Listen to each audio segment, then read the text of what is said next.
we should go in a competition. Who's the tastiest cartoon ever? Well, actually, I threw up contribute. Cheetara. I threw up Jessica Rabbit. I've had some people contribute here on the email. We've got someone here. Dom has emailed us. He's told us that for him, Daphne from Scooby-Doo. Yeah, popular choice. And obviously, this is one I've never quite understood. Wilma from the Flintstones. I've actually always felt that Wilma. I don't know. I just thought she was a bit. No, not Wilma. Homely. Betty, surely. Yeah, Betty. Well, this is what I'm hearing. Wilma. I mean, yeah, Betty, surely, but Wilma. No, I mean, she's quite homely.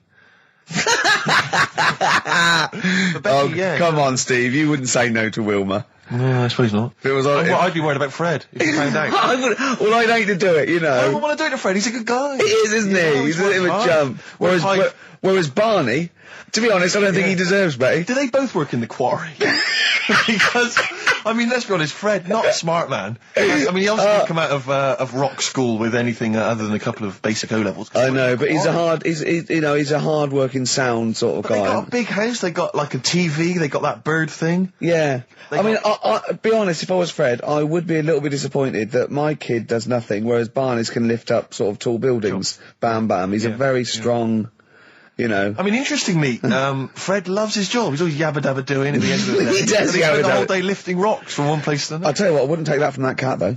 I would. If a cat picked me up by the scruff neck and put me out, right, on the doorstep, I'd go mental. I'd get rid of it. It is a saber-toothed tiger, though, Carl, so it could rip him to shreds. It's not like a normal domestic cat you have nowadays. You know when they go to the drive-in at the beginning? Yeah. And they order, maybe some ribs. Yeah, that huge rib, and it tips the car over. Yeah. Was that her first day on the job? Because I've never been ordered before. Yeah, either it's that, she'd have realised. Yeah, we're out of pig. We've got Brontosaurus rib. Exactly. He goes, won't that knock the car over? No, it won't. I don't know. Rick, can I tell you now? That was an accident waiting to happen. It was really, wasn't it? Yeah. And it did. Oh, dear. Mind you, I went to Texas once, and I had some ribs, and it was like the Flintstones. It was huge. And not only did it look too much like an animal that I couldn't actually eat it, I don't know who could eat it. I mean, seriously, it was 2 foot long. Yeah. And all the it was like half a rib cage. And It's incredible. My friends lived in Texas for a while, and they once were in a kind of diner, and there was, you know those kind of benches that are attached to the table itself, like a kind of picnic bench? Yeah. And, this huge fat guy came in, he came wobbling, he ordered like this kind of everything you can eat meal, and his fat kind of sort of, you know, kind of... His big fatty fat, and his fatted on the fat table, It wrapped itself around the table and everything. He was chowing down, and when he tried to leave, the table came up with him. Oh no! Imagine that! I mean, they are fat, aren't they? They're big people. They're huge people. But it was that thing we were talking about before, that bloke on Jerry Springer Show who was like 80 stone, right? Now, I felt quite sorry for him. He was really sad and he was crying. It is rad, but my point is this, right? When he got to say 50 stones, didn't he go, that's too much, that's enough. For a land animal. Exactly. Do you know what I mean? Yeah. That's big, isn't it? I mean, I'm getting worried. I'm 13 stone, and I'm genuinely getting worried. I'm thinking, oh, yeah, God. When you've got that big, when you've actually got your own mare. yeah. When you have to get in helpers to look what the scale says. Yeah. Like 4 or 5 people lift up your belly and go, it's 52 stone. You go, that's too much. Exactly. I'm going to only have 9 breakfasts when you begin to appear on the Ordnance Survey map. yeah, exactly, yeah. When you've got your own symbol. It's like, we can see 2 things from space now, Fatty and Steve Merchant. We'll be landing at about... Well, no, I'm just saying at all, you're not fat, are you? You're freakish and big. Just another quick thought. Someone's mentioned Daphne from Scooby-Doo, and but I've always had a soft spot for Velma. Velma? Because Velma's got glasses. I mean, I'd have She's clever. Can I tell you what would have happened if I was in that environment? I was maybe on the... Your glasses would have got tangled up. I'd always been making a play for Daphne, right? And Velma would have fancied me, but I'd have always ignored it because I was playing for Daphne. And then when I finally realised it was never going to happen with Daphne, I'd have blown it with Velma. Maybe not, though. Maybe not. Sometimes those, you know, they might, you know, appreciate honesty and go, listen, I've been hitting on the good-looking one. Yeah. Oi, Four Eyes. Yeah. Do you fancy it, Chubbs? Exactly. Something like that. Let's be honest, is what you're saying. Well, yeah. I'm wondering, I don't mean to be libelous, but Velma, she was quite short, the glasses, the short hair. Lesbian. Hung around with the dog and lesbian. The bloke. I'm beginning to wonder if she was... Yeah, maybe. I was like, see, unfortunately, I said lesbian there, and you still carried on with your assessment of what it is to be a lesbian. It's bad enough doing the cliches of having short hair, but you said the dog. Yeah, well, she hangs around with a dog. So do lesbians do that? Well, have you seen some lesbians? They're right dogs. Good night. Have you seen what I've done there? You know what I've done there, Rick? Comedy award winning. Oh, God. the first cut is the deepest. Let's hear it, Rick. On this album as well is The Killing of George. Georgie Part 1 and 2, remember? About the gay bloke. Georgie Boy was gay, I guess. His favourite song. Carl's favourite song, right? And I was going, oh yeah, I remember that, yeah. I said about, and I said, did not intend to take his life. He just pushed it when he gets mugged and killed. Do you know what he said? I was sitting outside, I was singing, he went, well, as I said, they go out too late. They go out too late? He meant gay people go out too late. He went, no, they do. I went, what do you mean? He said, well, they're always out, they go out when people are coming home. He said, if he'd have been in bed by 10, he'd still be alive today. That's a sobering lesson. And he went, Carl. there's one that works here and he's shattered every Monday. Oh, if you're gay and you're listening, just be in bed earlier. Yeah. When sensible people go out. Yeah. You're right, we're not on the continent, Carl. If you're gay and you're not in bed by 10, go home. Yeah. I don't get it. Now, right, okay, it's the film review. Carl, you just tell it from the heart. Tell us what you thought about the film, what you thought Can I just ask, is this the first time you'd seen Gladiator? You'd never seen it before? No. Okay. And what were your thoughts? Okay. The film review. Gladiator. It's alright. Nothing great. It's like an old, sort of an old version of Rocky done in the olden days, really. Right. A bloke fighting other people. Sure. How sort of well known is the story? Do you reckon people know the basics? Well, just very quickly, just do the plot. Quickly. There's a guy called Max. Maximus, yeah. Yeah. There's Caesar, and there's Caesar's kid, and Max goes to war, sort of wins it, comes back. Caesar says, you're good at what you do. I wish my son was as good as you. So I want you to be in charge when I die. His kid finds out, a bit annoyed about it, kills his dad, because he don't want anyone to hear that he said that he wants him to be in charge. Yeah. So his kid gets in charge and thinks, I'll show you. You're not going to be king, I am. You're going to be a slave or something. And then, next thing you see is... Sorry, can I just stop there? My only thought is the film's 3 hours long, so maybe we shouldn't go through the whole plot. We've done the first 10 minutes, but go on. So, yeah, he's a slave and then... Yeah, but then, that was an interesting bit that I thought, right? I mean, I was watching this with a girlfriend, she was already annoyed because she wanted to watch Friends on E4. Okay. Yeah. It was a good episode as well this week. Was it? Yeah. Don't tell her that. Okay. Right, so she was annoyed and she said, come on then, put it on. And I got it wrong straight away because it says on the back 149, so I thought that was an hour and 49 minutes. It turned out it was 149. No, I thought it was 1 hour 49. Yeah. But it was 149 minutes. Sure. So it overran anyway. By 40 minutes. Yeah. So anyway, the interesting bit was where he was going across the desert on a horse.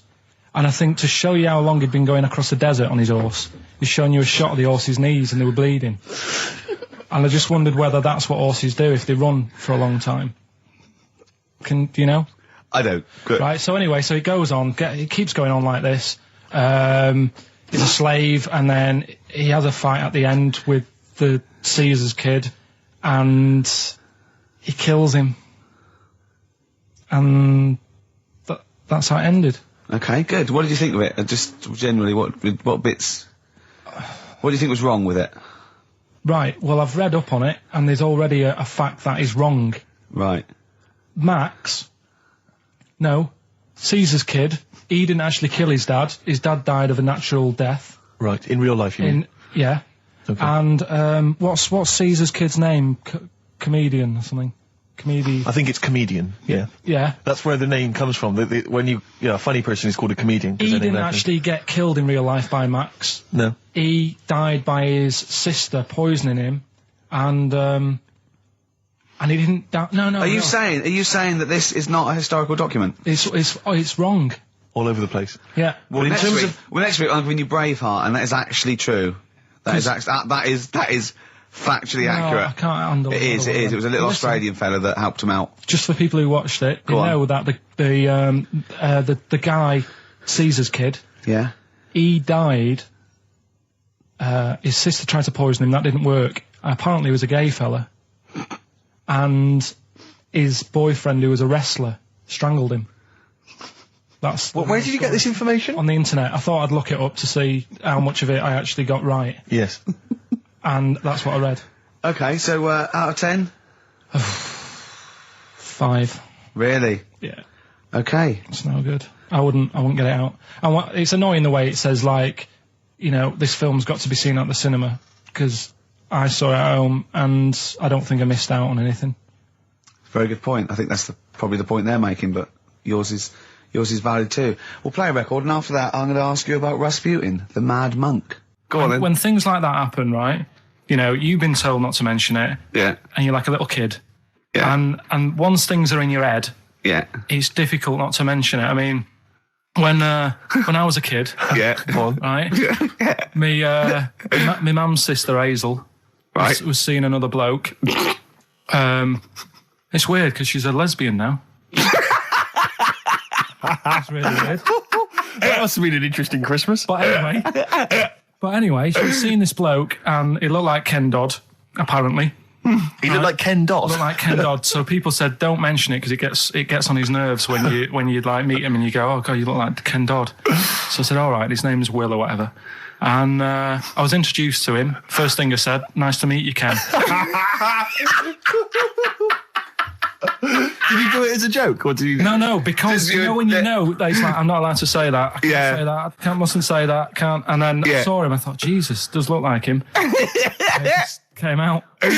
Was it Doddy who turned her into a lesbo? Do you think? Well, he wasn't a good-looking bloke, so possibly. She started going out with Esther Ranson then, which is weird. Out of the frying pan. What was the story with the lesbianism then? How did she announce that to everyone? What age was she when she realised? Well, I mean, we're not a close family, do you know what I mean? We're not a sort of family who keeps in touch with everyone. And I think my mum called her up one Christmas and sort of said, you know, how's the Diddy men? Yeah, how's Nutty Ash? And she said, oh, no, I don't do that anymore. I'm knocking about with Sandra or whatever. Right. And it was like, oh, right. Not big butch Sandra with the big earrings and the skinhead. He used to live down the road from you. I don't know. He used to get Doc Martens wholesale. That's Sandra. All right. Well, I'm going to be kicking some ass today because I'm going to be shamelessly self-indulgent. And we've only got 2 shows to go. So I'm playing some of the most beauteous tunes in the world. And I was just telling Karl, lined up a Simon & Garfunkel track, Only Living Boy in New York. He went, why is he the only living boy in New York? I went, what? He went, what does that mean then? I went, I don't know. He went, well, what's it about? I said, I don't care. I said, it's lovely song. He went, no, what's it? I said, I don't go into that. Do it. I said, he went, I like a story. I said, like what? I said, killing of Georgie, no trickery. Killing of Georgie. I think we should play that at the last. It's good. I heard it the other day on Radio 2. It was cracking. It sounds like, well. It's really good. Tell them what it's about again. It's about little girl, gay fella. A little what? A little gay fella? Yeah. Right. Who, I haven't heard it for a bit, so it's all off memory, this. But, gay bloke. Is he from Scotland? I have no idea. But he's from somewhere where gays aren't liked. Okay. Right? No. No, he is. Georgie Boy was gay, I guess, nothing more than the kindest guy I ever knew, right? Now, all he did was, right, his father said, how can my son not be straight? Kicked him out. Right? Goes to America. Yeah, but you can handle all that. You can handle your dad not getting on with you if other people around you are into the same scene. Yeah. But he was like, he was left on his own. He didn't know what to do. Yeah. He was getting stressed out. Yeah. So he goes... And this was before. I mean, this is... when did this record come out? 77? 77, yeah, something like that. Right. And he's... During punk. Right. Oh, I see, yeah. So, you know, the village people had come along and made gay cool. Yeah. That had already happened. Yeah. But it wasn't respected. But he was watching the telly or something, and he saw that New York had loads of them over there, and they're all having a good time. Sure. No, sorry. At no point in the song does Rod Stewart say little gay Georgie was watching telly and saw loads of gays in New York. At no point in that song. No, but this is what I like about that song. You sort of picture what's going on. You make it up. Yeah. Okay, so the little gay fella was watching telly, and there was presumably the and now from New York, the gay show. Yeah. Or whatever, because it was a big scene over there, wasn't he, in the 70s? Yeah. Okay. Right. Go on. So he goes over there, and he's having a great time and that. He's meeting... Went to New York town, very quickly settled down, soon became the toast of the Great White Way. Yeah, they loved him. All the old queens blew a fuse. Yeah. Yeah. And then, I don't know, he was out late one night. Yeah. And he's walking home. Yeah. And gets attacked, gets killed, and he's lying in the... They didn't intend to take his life, they just pushed their luck a little too far that night. Yeah, you see? So... Yeah. But what's good there? Is it good that he had a bit of a good life and was able to be himself? Yeah. Or should he have stayed in Scotland? He didn't come from Scotland. Again, I really... Well, I think, is there any way we can get this song before the end of the show and play it? Because I've heard it recently. A lot of people listening will have never heard this song. They won't have any idea what we're talking about. I say what you said when we were talking about that song once before? Is it bad? It might be. Because we were talking about, Georgie Boy, and he, got it. I don't know. What? It's when you said...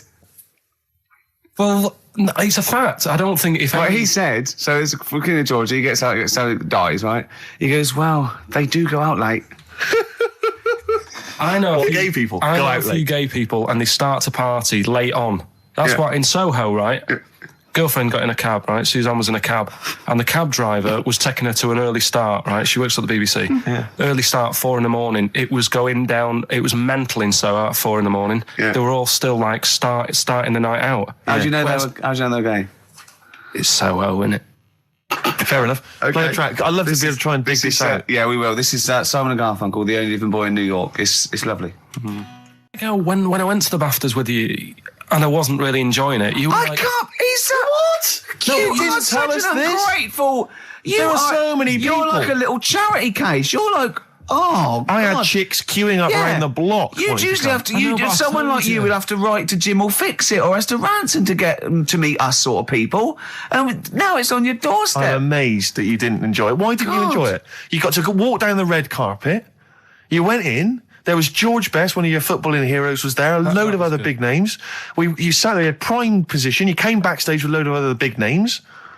Hey, you had a lovely bit of You were grub. filming this thing for the DVD you were making. That's you, a cameraman on our DVD. And yet you think, now you look grumpy because you had a couple of pints and I can't believe So it. tell us why you didn't enjoy it, because the ceremony, what didn't you enjoy about that? It was interminable, wasn't it? Far too long. Wasn't it awful? 3 So boring. hours. I thought you were going to say something. Really? Sorry. 3 hours. Yeah. I mean, I suppose for you two, at least, you were going to get something. Sure. Yeah. But with me, it's like, I mean, I've never graduated or anything, so Have you not? I'm trying to think of a situation. Basically, I sat there for 3 hours knowing that I'm not going to get anything out of the night. Yeah. Right? Now... No one Did you? told Sorry, me. when we invited you and you said yes, did you think you were up for an award? No, but I thought we were going to be sat round tables having a nice bit of food, whilst people are going up there winning awards. Yeah. But 3 hours of the same thing over and over again. I mean, if a film's 3 hours in the cinema, you go, well, it's long, but I wonder how it's going to end. Yeah. But this was just like the same thing over and over again. Some guy going up, thanks a lot, cheers for the bit of brass. And then going down, sitting down, the same thing over and over again. Honestly, right? I'd say it was one of the worst things I've ever had to do. Lincoln, I enjoyed the night afterwards when we did have a bit of lamb and a nice bit of veg and that. That was all right, and I went home and I was happy, and I got the little freebie bag that you're talking about that we're giving away. Yeah. Which wasn't much good stuff in it. Oh, all right. Right. No, What would you have done on that Saturday night? Suzanne What said- would you have done or the Sunday night rather? What would you have done had you been at home? I would have stayed in with Suzanne, right? Watching telly, having a nice bit of pate on toast or something, cup of tea, watching 24. But instead, I had to buy an expensive suit so I didn't show you up, right? Yeah. How much did you spend on your suit? Well, in total, right, because, the shoes and the suit and the shirt and the tie, it was about 600 quid.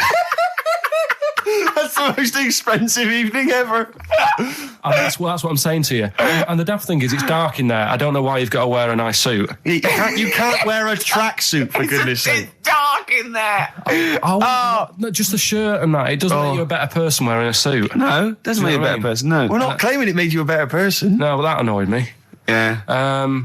I mean, it was an experience, innit? That's why I went, because you think, if I didn't go, if I would have said to you when you invited me, no, Steve, I don't want to go, then I would have never known, right? Yeah. And that's my sort of thing in life, right? If something comes up, you should take it, even if you're not going to like it. It's a bit of an experience. Right. Do you know what he said to me? I phoned him up because we had to meet up, and obviously he had to pose as my gay lover. Yeah. To get in, right? Yeah. He phoned me, you said something to me like, I bought a suit, I'm looking good. He said, I'm looking good.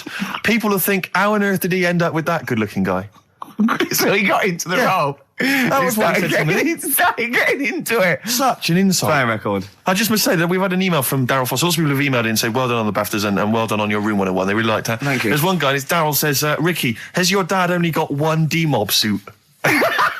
Because I don't know if you noticed, but Ricky wears the same suit every single time he appears on TV because he spent a fortune on it getting it tailor-made. I've only got one. It's a good suit, and I he wears it know. all the time. And it's winter as well. It's like a pure wool, so I'm sweating everywhere I go. Anyway, usually it's too much cheese. I won't be buying another. Huh? I won't be buying another one. Ever. Yeah, that's it. Yeah. Suzanne told me today, right, because I've handed it in today to have the trousers turned up a bit. Why? Because it was a bit of a bodge job for the night. Yeah. Right. It was just some pins sort of holding it up the other night, but you didn't notice, and I didn't tell you because I thought you'd be getting on the stage and saying, "Look at that freak over there with his pants hemmed up." But I took it to the place to get it done. Suzanne tells me that I'm going to start shrinking now and getting to that age where you start going small. I love that must have been a revelation to you and a worry. Like, how small do you get? How small do you get? Oh, Don't what are we know, playing yeah. now? I thought we'd have a bit of Marley music. Marley music. Oh, Okay, go on. well, All right. there's going to be a bit of a change, isn't there? Yes, that's absolutely right, Rick. Normally we would end the decided show, obviously, with just- a song for the ladies. But because it's sort of Karl's penultimate show, and we're going to play one of his favourite tracks, what are you going to... Yeah, I just thought we could play this. It is obviously the Killing of Georgie By Rod Stewart. by Rod Stewart, and this is a song for the gays. See, his father took it as a sort of personal slight, but you can't help it, it's not you his know. fault. And as he said, you know, it's just gay. It doesn't make him a nasty person. Not at all. Are you enjoying this, Karl? Yeah, but I'm not gay. No evidence of him being Scottish. No, but When he says they blew a fuse, if they're not electricians, they mean and it's not a euphemism either. Oh, I'm worried. I'm a bit edgy. He's out late. I know. And he's taken a shortcut, which is mental.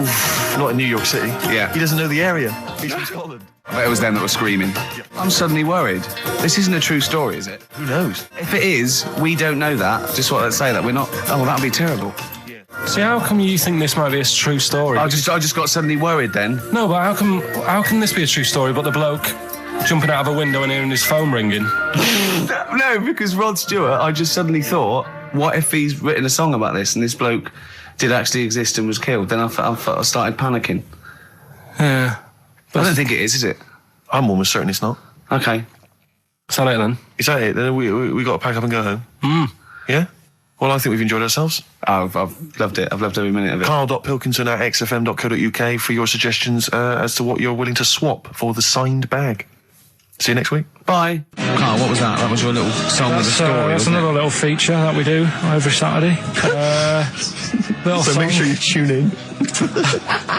It's a song that's got a good story in it. There's a lot of music about these What's days. that story about then? What's that story You about? don't know what they're going on about. Whereas that, classic from the Kinks, called Lola, Yeah, what's it about?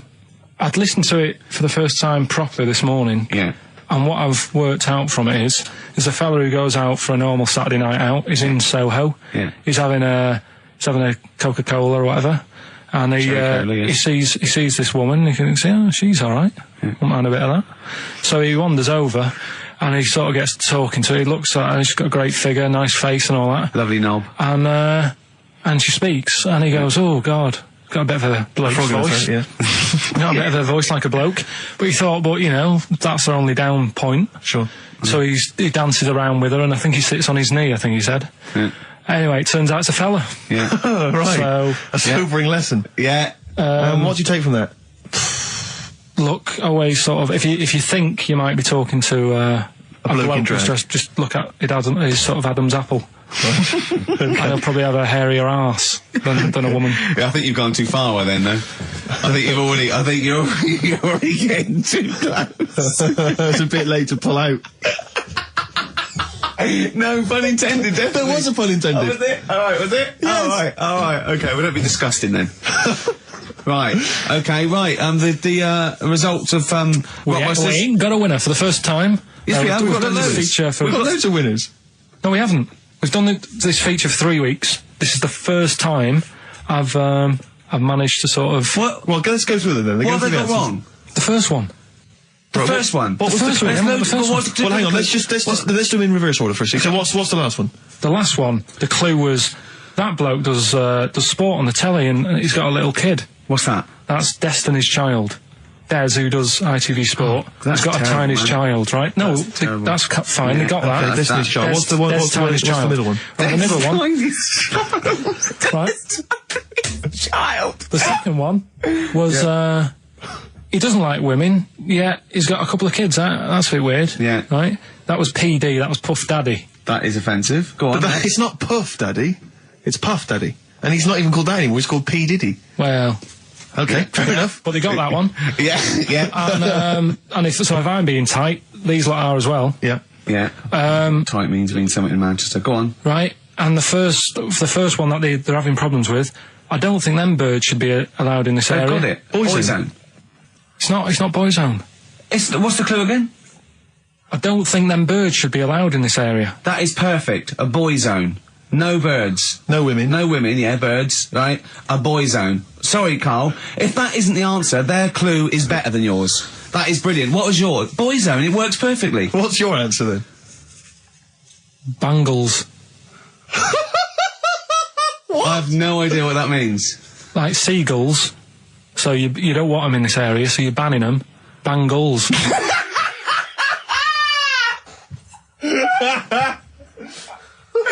Oh! Well, give it to boy zone, because boy zone's better. Don't use birds to be allowed in this area, it's a boy I think zone. we should have a rollover. Carl beat them. Carl beat them. You have to use his logic, But surely. theirs works. You can't do what am I thinking. No, that's not what I'm thinking. It perfectly. It works perfectly. I think you've got to give it to the ones that got the boy zone. Well, how about, right, because they didn't actually get into my head and my Well, way of thinking, heaven right? forbid. How about we just keep back the David Attenborough, and they can have, I'll chuck in the Hellraiser, right? Okay. and Blondie album and the Madness Yeah, one. okay. Pick a winner at random. Pick a winner, Steve. I'm going to give it to Paul Sloman, who got those answers, and he also says, P.S. Carl, you're a moron. So, I'm giving that to Paul, and good luck to him. Right, well, He's got a crazy night tonight. If we can rush these over to him, he's got a cracking Saturday night. well, if I'm a moron, I might get your address wrong when I send them to you. Oh, Coming right back at you, Paul. Yes. Right, John, play your song. Is this what we Oh, almost Carl's done? annoyed because Wow, they didn't he's get wild. banned goals. A song from song for the ladies. I think we seem to have missed this a lot of weeks, but this Sure. is, I've been wanting to play this It's for not like ages. us to forget things like that. This is a band, Frente, who kind of came and went and no one yeah. was particularly interested, but they did do this lovely acoustic version of the New Order tune, Bizarre Love Triangle, Oh, and right. this just shows you how incredible the melodies and the words and everything are. Brilliant, I'm a fan. New Order, just play this. Good night. Songs for the Bye-bye. ladies. Is this Bye. in the week? Do you reckon Richard Anderson will be back next week? Yeah, Richard Anderson will not miss this show. Kids, they know too much now. Yeah. You Compared to you, yeah. Despair. I know, right? Yeah. Listen to this one, right? Go on. My dad had me niece in the car, right, running her to school one day, and she was in the back of the car with a mate, and they were chatting away about stuff like kids do. And they got onto the topic of one of the mates who they said, I mean, you've got to remember, my niece, this point was probably about 5 or 6, something like that, right? In the back of the car, talking about My Little Pony, whatever it is they play with. Subject changed. That Lisa in our class, she's a lesbian, isn't she? Right. That was that's what they were talking about. Yeah. Chatting away about it. Just openly talking about Yeah. lesbianism. And probably, this is the topic that they're talking about in the pub when they're having out drinking. Yeah. Yeah, but they might have thought a lesbian was a funny word or something. You don't necessarily know the ins and outs of it, do they? He's weird though, isn't it? Because when I was younger at school, you didn't you swore a little bit, but it wasn't like major swear words, and you sort of did a little bit of nicking, but nothing like they get up to now. I mean, if My girlfriend, when she was about 7 or 8, she was walking to school with her mum, and she called her a C-U-N. Right? You are joking. No, she said, because she thought it was she said she thought it was a big furry animal. So she was being nice, and I remember, where'd you do that? Where'd you do that? Like, just heard it at school. So they might not know what it means. But because I'm thinking maybe, did you start the show with that particular kind of manner? Just because obviously a lot of new listeners, I imagine, thanks to the massive poster campaign, and you obviously want to impress them and charm them. There's a few examples today of irony coming back and biting you. Yeah. That seemed like a funny idea at the time, me posing that. But Jonathan Ross phoned me up when they first went up and he just said, I've just seen a big poster of a predatory gay. Yeah, you do look a little bit. Yeah. Hello. And what's your name? Would you like to sit down here? And then you're in the background. And also, I think the funny thing about having you as a partner, I mean, the only good thing is that you know, you look weird and tall, like too freakishly tall and lanky. But in that one, no, because your background and you're smiling, you don't look as weird as you do in real life, or as freakishly tall. So it sort of ruins it a little bit for me. They found out that scientists. Oh yeah. I've found out 17th century that like now, 1 in 10 rams are gay. 1 in 10 rams are gay. Yeah. Yeah. So that was like Wallet. That's how I could get that in. They got a load of gay and straight rams. Right. They worked out which were which first. They said, right, that bunch there is a gay bunch. They looked better. They just had more pride in their appearance. And the other ones, you know, the straight ones. And then they gave them to this scientist and said, right, go on, do what you got to do. And they took the brains out of all of them. Just to check. And they did tests on the brain, and it worked out that they've got something smaller in the brain. The gay ones have got something in the brain that makes it smaller. And they said, right, well, that's probably how it's going to work on males, on like males and females and like humans. So you took from this that gays have smaller brains than straight people? No, there's something in the brain. Right, go on. So if someone's saying, you know, oh, I'm a gay, or they're not sure or whatever, they will now be able to find out. So you can go to the doctor and to find out if you're straight or gay. Is there any gay in my brain? Let's have a look. Do. You've got a little bit of a gay in you, yes. A little bit of gay in there. Yes, you've got the, you've got a little bent cell there. Well, that's why they did it, anyway. I don't understand how they could differentiate which was straight and which were gay to begin with, before they then gave it to the scientist. Wasn't that what the scientists figured out? How could they tell? There's one theory that it's genetically determined. There is one. There is a theory that's genetically determined, but I don't think it's as easy as pulling a sheep's brain apart and finding a little pink sort of like blob in there and going, right, we've taken the guy out and now he's going to go and shag some ewes. I don't think it's that straightforward. Although homosexuality does occur at a similar sort of rate in animals, I think. Yeah. Yeah. So you knew that, didn't you? So that's that one. I mean, I just like the idea of the farmer figuring out which is straight and gay. Well, that one's wearing quite a camp-looking neckerchief. So I'm thinking maybe he's gay. Is that? Yeah. I love the fact they can. That one's a big fan of Sophie Ellis-Bextor. Yeah. They would.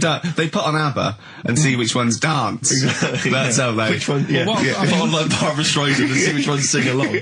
That shit is rubbish. What did I find out? Did you just say that is rubbish? No, I found out other stuff in the week that didn't make the top 3. Wow. We haven't even had to. This must be mediocre stuff. This must be really bad. Yeah. Or it might be dubious. Go on. We've got to think proactively now. We've got to sort this out. See, there's always other things going on in my mind when I'm in that pub quiz. For me, it's just a little bit of fun. Sure. It's a night out. You know what I mean? Suzanne enjoys it. Yeah. It's a bit of a get-together. We have a chat beforehand. Yeah. We have a bit of fun. Yeah. But there was other things on my mind. Well, Karl, I could do that here. I don't have to lose a tenner. Wait, what were you thinking during the quiz then, when the questions were coming out? What were you thinking of? Well, what it was, right, just before the quiz started, I had to go to the toilet, right, because the rule is, right, people who don't go to it, once it starts, phones off, no more toilet. They take it dead serious, don't they, right? Yeah. So, I went to the toilet. Now, I'm not being out of order here, it just got me thinking, right? I went to the toilet, the gay fella in there, right? There was a gay fella in there? Gay fella in the toilet. Now, how could you tell? How did you know? Just typical, you know, everything about it, right? Everything about it, right, yeah. Oh. What, large handlebar moustache, leather cap. Butt plugs, amyl nitrate. Could I just say that These views do not reflect the views of the management of XFM or me and Steve. Or Go on, most Carl. of the people in this country. Go on, Carl. What's your problem? Yeah, but this is what I'm worried about, really. But this is why I only got Danny Minogue right. Right? Because this was floating around my mind. Went She's to a the big toilet. gay icon, Now, isn't she? go into the toilet. They have like men's cubicle and they have women's cubicle. Yeah. Now, without sounding out of order, is it wrong for me to think gay men should have their own little cubicle? Call in. They should have their own... Well, not cubicle. You mean an actual toilet, I suppose. When I was at the urinal, Yeah. normally, you know, there's a fella there and then you go, all right. And there's no pressure. But I couldn't go. I was thinking, should I wait? If I go into the toilet, it'll look obvious. Yeah. I had loads of pressure and this was what were going you on. worried about? I'm so sorry. What were I'm you so concerned sorry, about? viewers? I'm so Well, sorry. it's like, right, listen, when I was a kid, right, and it's all right for you to go into women's toilets when you're a kid, it's like, oh, it's a bit cute, Yeah. right, as long as you're not, like, over 15 or something, right? Right. But when I was a kid, I went into a toilet, and women, when they use their little cubicles, they don't shut the door. Some of them just sit down on the toilet, Yeah. right, and you see everything. And, no, seriously, that's probably one of the first times I saw, like, a woman. Yeah. That, right, and my Auntie Nora when she was staying over. What happened with your Auntie Nora? She was, she's into wearing caftans. Into wearing what? You know, caftans. Oh, yeah. What are caftans? Big, bellowy sort of dresses. Right. And, yeah, I used to sit on the floor at home in front of the telly. Sure. She was on the chair behind. Yeah. She did a bit of a sort of a Sharon Stone scene. Oh, God. Yeah. Did you see it? There was no underwear. No. What age were you? What was it like? What age were It you? was like a ripped tennis ball. What? Right, we're off air. We're off air. Either that or put us in for the Sonys. Ice-T. That's how I'm living. Bit of old school hip-hop. Where's RT? All right. Good point, yeah. Go make me a cup of coffee or something. Well, before you do that, can I just qualify something? I'm a little bit concerned Yeah. about your toilet discussion. What exactly is your point again? I was just a bit bemused. You see, it's a tricky one. All I'm saying is, right, there I was at the pub quiz. I go to the toilet, not thinking about anything. I try to go, right, there's a little gay fella next to me. I love this little gay fella. Now, the weird thing is, there's nothing stopping him having a little glance, right, because he's allowed in the fella's toilet. Yeah. Now, I'm not allowed to go into the woman's toilet and have a little look round. Right. So all I'm saying is, should they have another toilet area? What, for gay people? Yeah. And so this would be gay men and lesbians? Is that going to complicate things? I mean, I can only assume. I mean, to what point? I'll ask you a question, right? If you're intimidated, that's a shame. But you know, most gay men aren't looking at your knob. You know that. What do you mean? I can only say that 99.9% of gay men who use a urinal standing next to what they assume is a heterosexual man aren't looking at his knob. What they're doing then? They're emptying their bladder. No, but the thing is, I can't talk you're politics saying, for Carl. you're saying, like, you know, about would you have one toilet for lesbian women and gay fellas, right? What does that mean? Would it be mixed? Would it just be? Well, would it have a man on one? That's heterosexual man. One little picture of a woman on the other, and then what? What would the little icon be? A man and a woman? A man and a woman. Just having a chat? Yeah. In pink and dot But lines. you couldn't mix them because then what would happen is you'd get people who are going, oh, I'll play up to this a bit, What, pretend to be gay? and yeah, you know, sort of grow a moustache and shave their head. And pretend to be a lesbian. Right. Yeah. So, well, I see. So, you know, people pretending to be gay so they could go in and have a look at the lesbians. Yeah. Right. So that would mean that we need 4 cubicles now, would we? Yeah, no, this is fine. 4 cubicles. So every pub How now... many toilets do we need at Every the pub's moment? now got 4 toilets. Oh, Carl, bisexuals. Yeah. Now, interesting. Bisexuals. How many toilets do we need now? Call the council. Do you use any? Huh?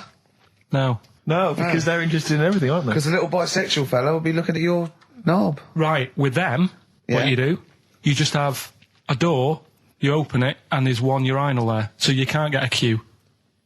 They have to sort of wait. I just thought that, well, why can't there just be a thing between the urinals so no one can look at anyone else's knob? Wait a minute. Just to go back to Ricky's point, what stops, even if we've got the toilet for gay men, what stops the gay men who want to have a look at your willy going in the regular toilet and pretending that they're straight? Most men don't wear gay across their head. Exactly. They don't have a tattoo. There's no branding yet in the British House where they have to declare. So we're going to have to expand this. What So we've all got to carry identity Do you know cards. you can see a gay, can you? Coming a mile off.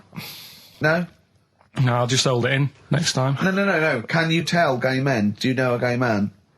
I'd say probably if you did if you lined some people up and said point them out, I reckon I'd get. But hold on, we're not talking about people dressed in leather with the arse cut out and an handlebar moustache. Yeah. We're talking about the everyday non-seen. Of course. Yeah, but I mean, suppose I put you in a room and there was 10 naked men, right? Yeah. And there's 5 gay men and 5 hetero. Could you walk along that line looking at those gay... Am I naked? No, you don't have to be naked. Why would you have to be naked? To catch them out. Play a record! How would you catch them out? No, don't go into it. Don't go into it. Play a record. I'm miserable now. Would you share a toilet with Morrissey? From Manchester, you'd have a lot to talk about, wouldn't you? Yeah. We've had an email, Rick, from Jim, and he's just simply said, what about a separate cubicle for bold Mancunians? Wow. Makes a lot of sense. Yeah. You just have your own toilet. I'm Ricky Gervais, with me, Steve Merchant and Karl Pilkington, and a few new characters, Steve. I can't believe As that. I said, I know you love Moyles and his sort of wacky stuff, and Chris Moore, one of the Edmonds, greats, one of the and greats. Edmonds, and just all Well, I'm going to go along the same sort of vein. I've come up with a couple of. Can I show you one? I'm excited. Okay. Well, it always starts with a sort of doorbell. Okay. So it goes, ding dong. I go, oh no, hold on, Steve, hold on, Karl. Who's that at the door? Yeah. Hello. Oh, hello. Oh, look, it's Camp David, the right queer gay. Oh, hello, you look all gay today. Is that because it's nice weather? Oh, no, that's not what it means. Oh, have you got a girlfriend, Camp David, the right queer gay? No, but I've got a boyfriend. Oh, bye. Right. So there you go. We'll be hearing more from Camp David, the right queer gay, and Holy Fuck the Funny Little Chinaman. What? All right, Karl. Yeah. Is that your sort of humour? It might not be your sort of humour. You just should have run it past me before you did it. Yeah. What one are you worried about in particular? The not Camp David. Well, say his name. No. Say his name.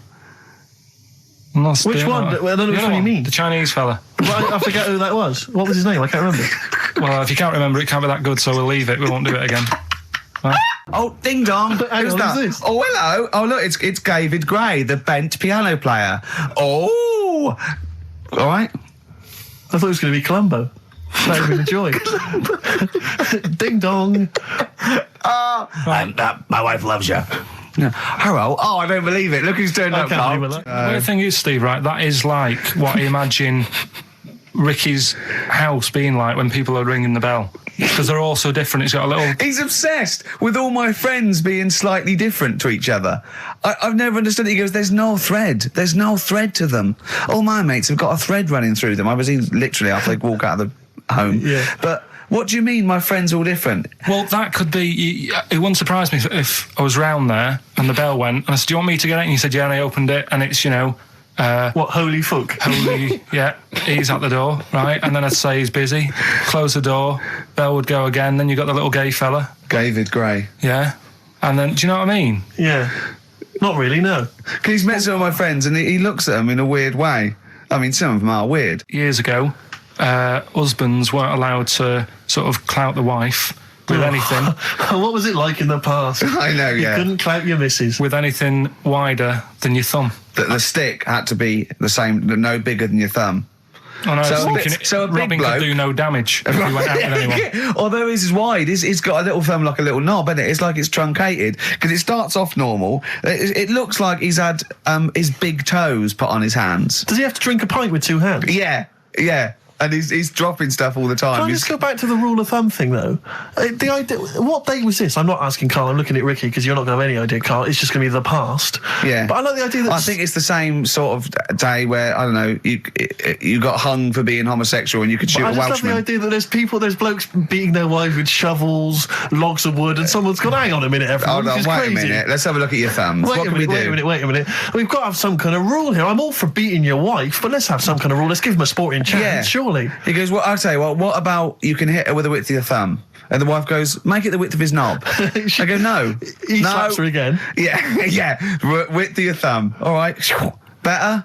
Yeah. You're wrong. Ding dong. Oh, here you are. Oh, it's a fat fella with lipstick. Hello.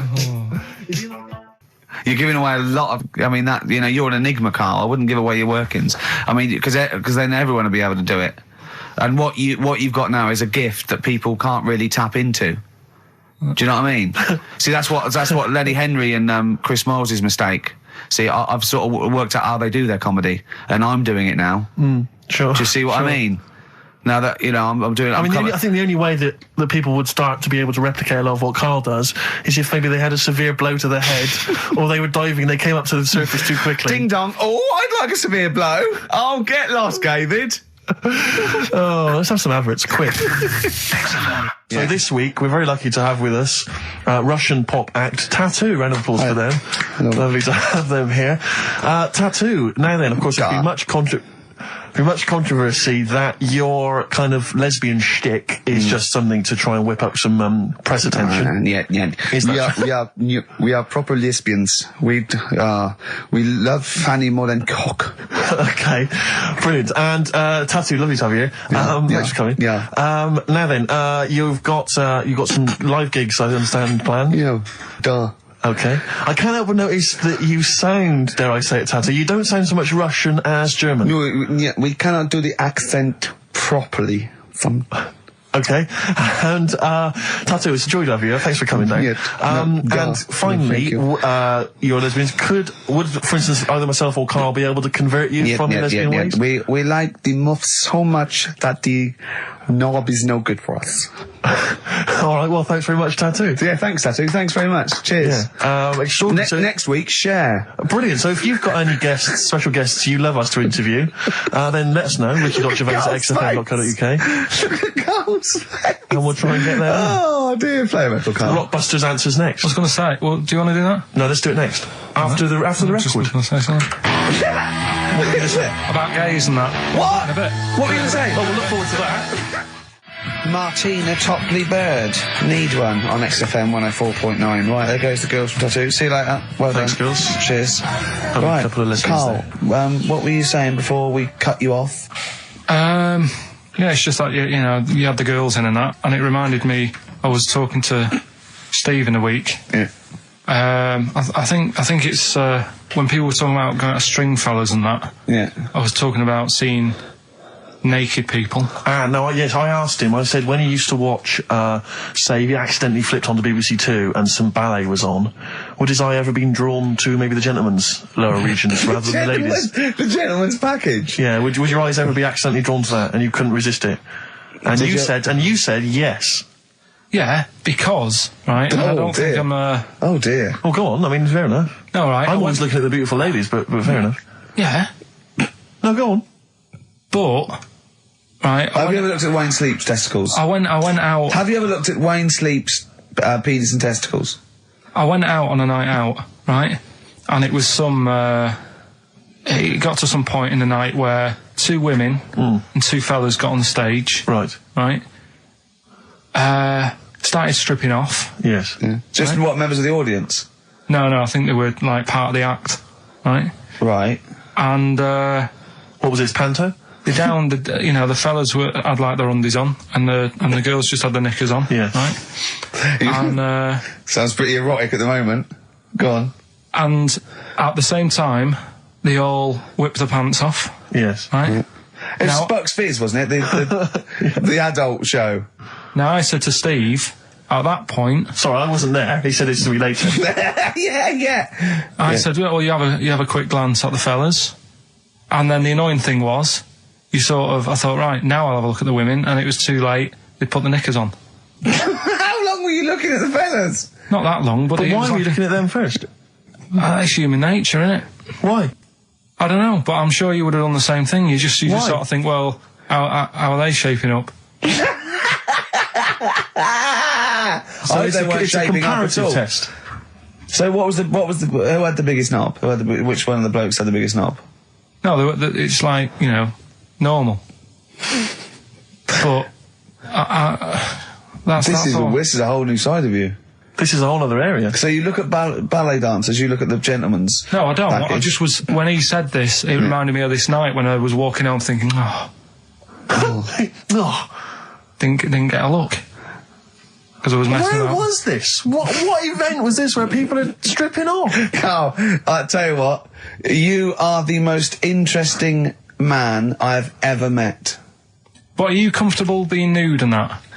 We've done this. Well, I don't know what this is. We did this last week about, are you comfortable being nude? No, I know, I was talking you're about probably that. most comfortable being nude. It's just probably not in public. Well, Ricky's only really comfortable nude when he's eating. yeah.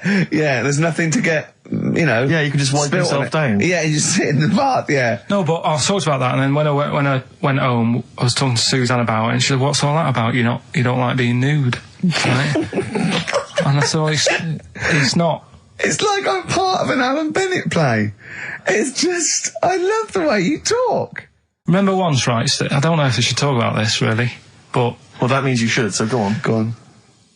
oh yeah, right. We went to Tenerife, right, one year, and I was still living in I'm Manchester. scared now. Yeah, that I don't know White said what's that. I'm No, actually I'm scared. I'm thinking about Suzanne, but she's Well, working. I don't want to know anything about Suzanne, Come to on, be no, honest. but If come on, it's gonna It be- Go on. involves me more. Let's hear on, the story. go But on. I'm just explaining to you that I don't like being nude. Yeah. Go on. So you're in Tenerife. In Tenerife, right? Didn't have much money. Stayed in this apartment that wasn't that nice, right? Had the cockroaches in it and stuff, right? Didn't have much money to go out at night. So we're in this sort of death trap of an apartment, right? Uh-huh. Anyway, so when I was younger, right, had a bit more energy. So He's 30. 80, I know. so start having it away a bit.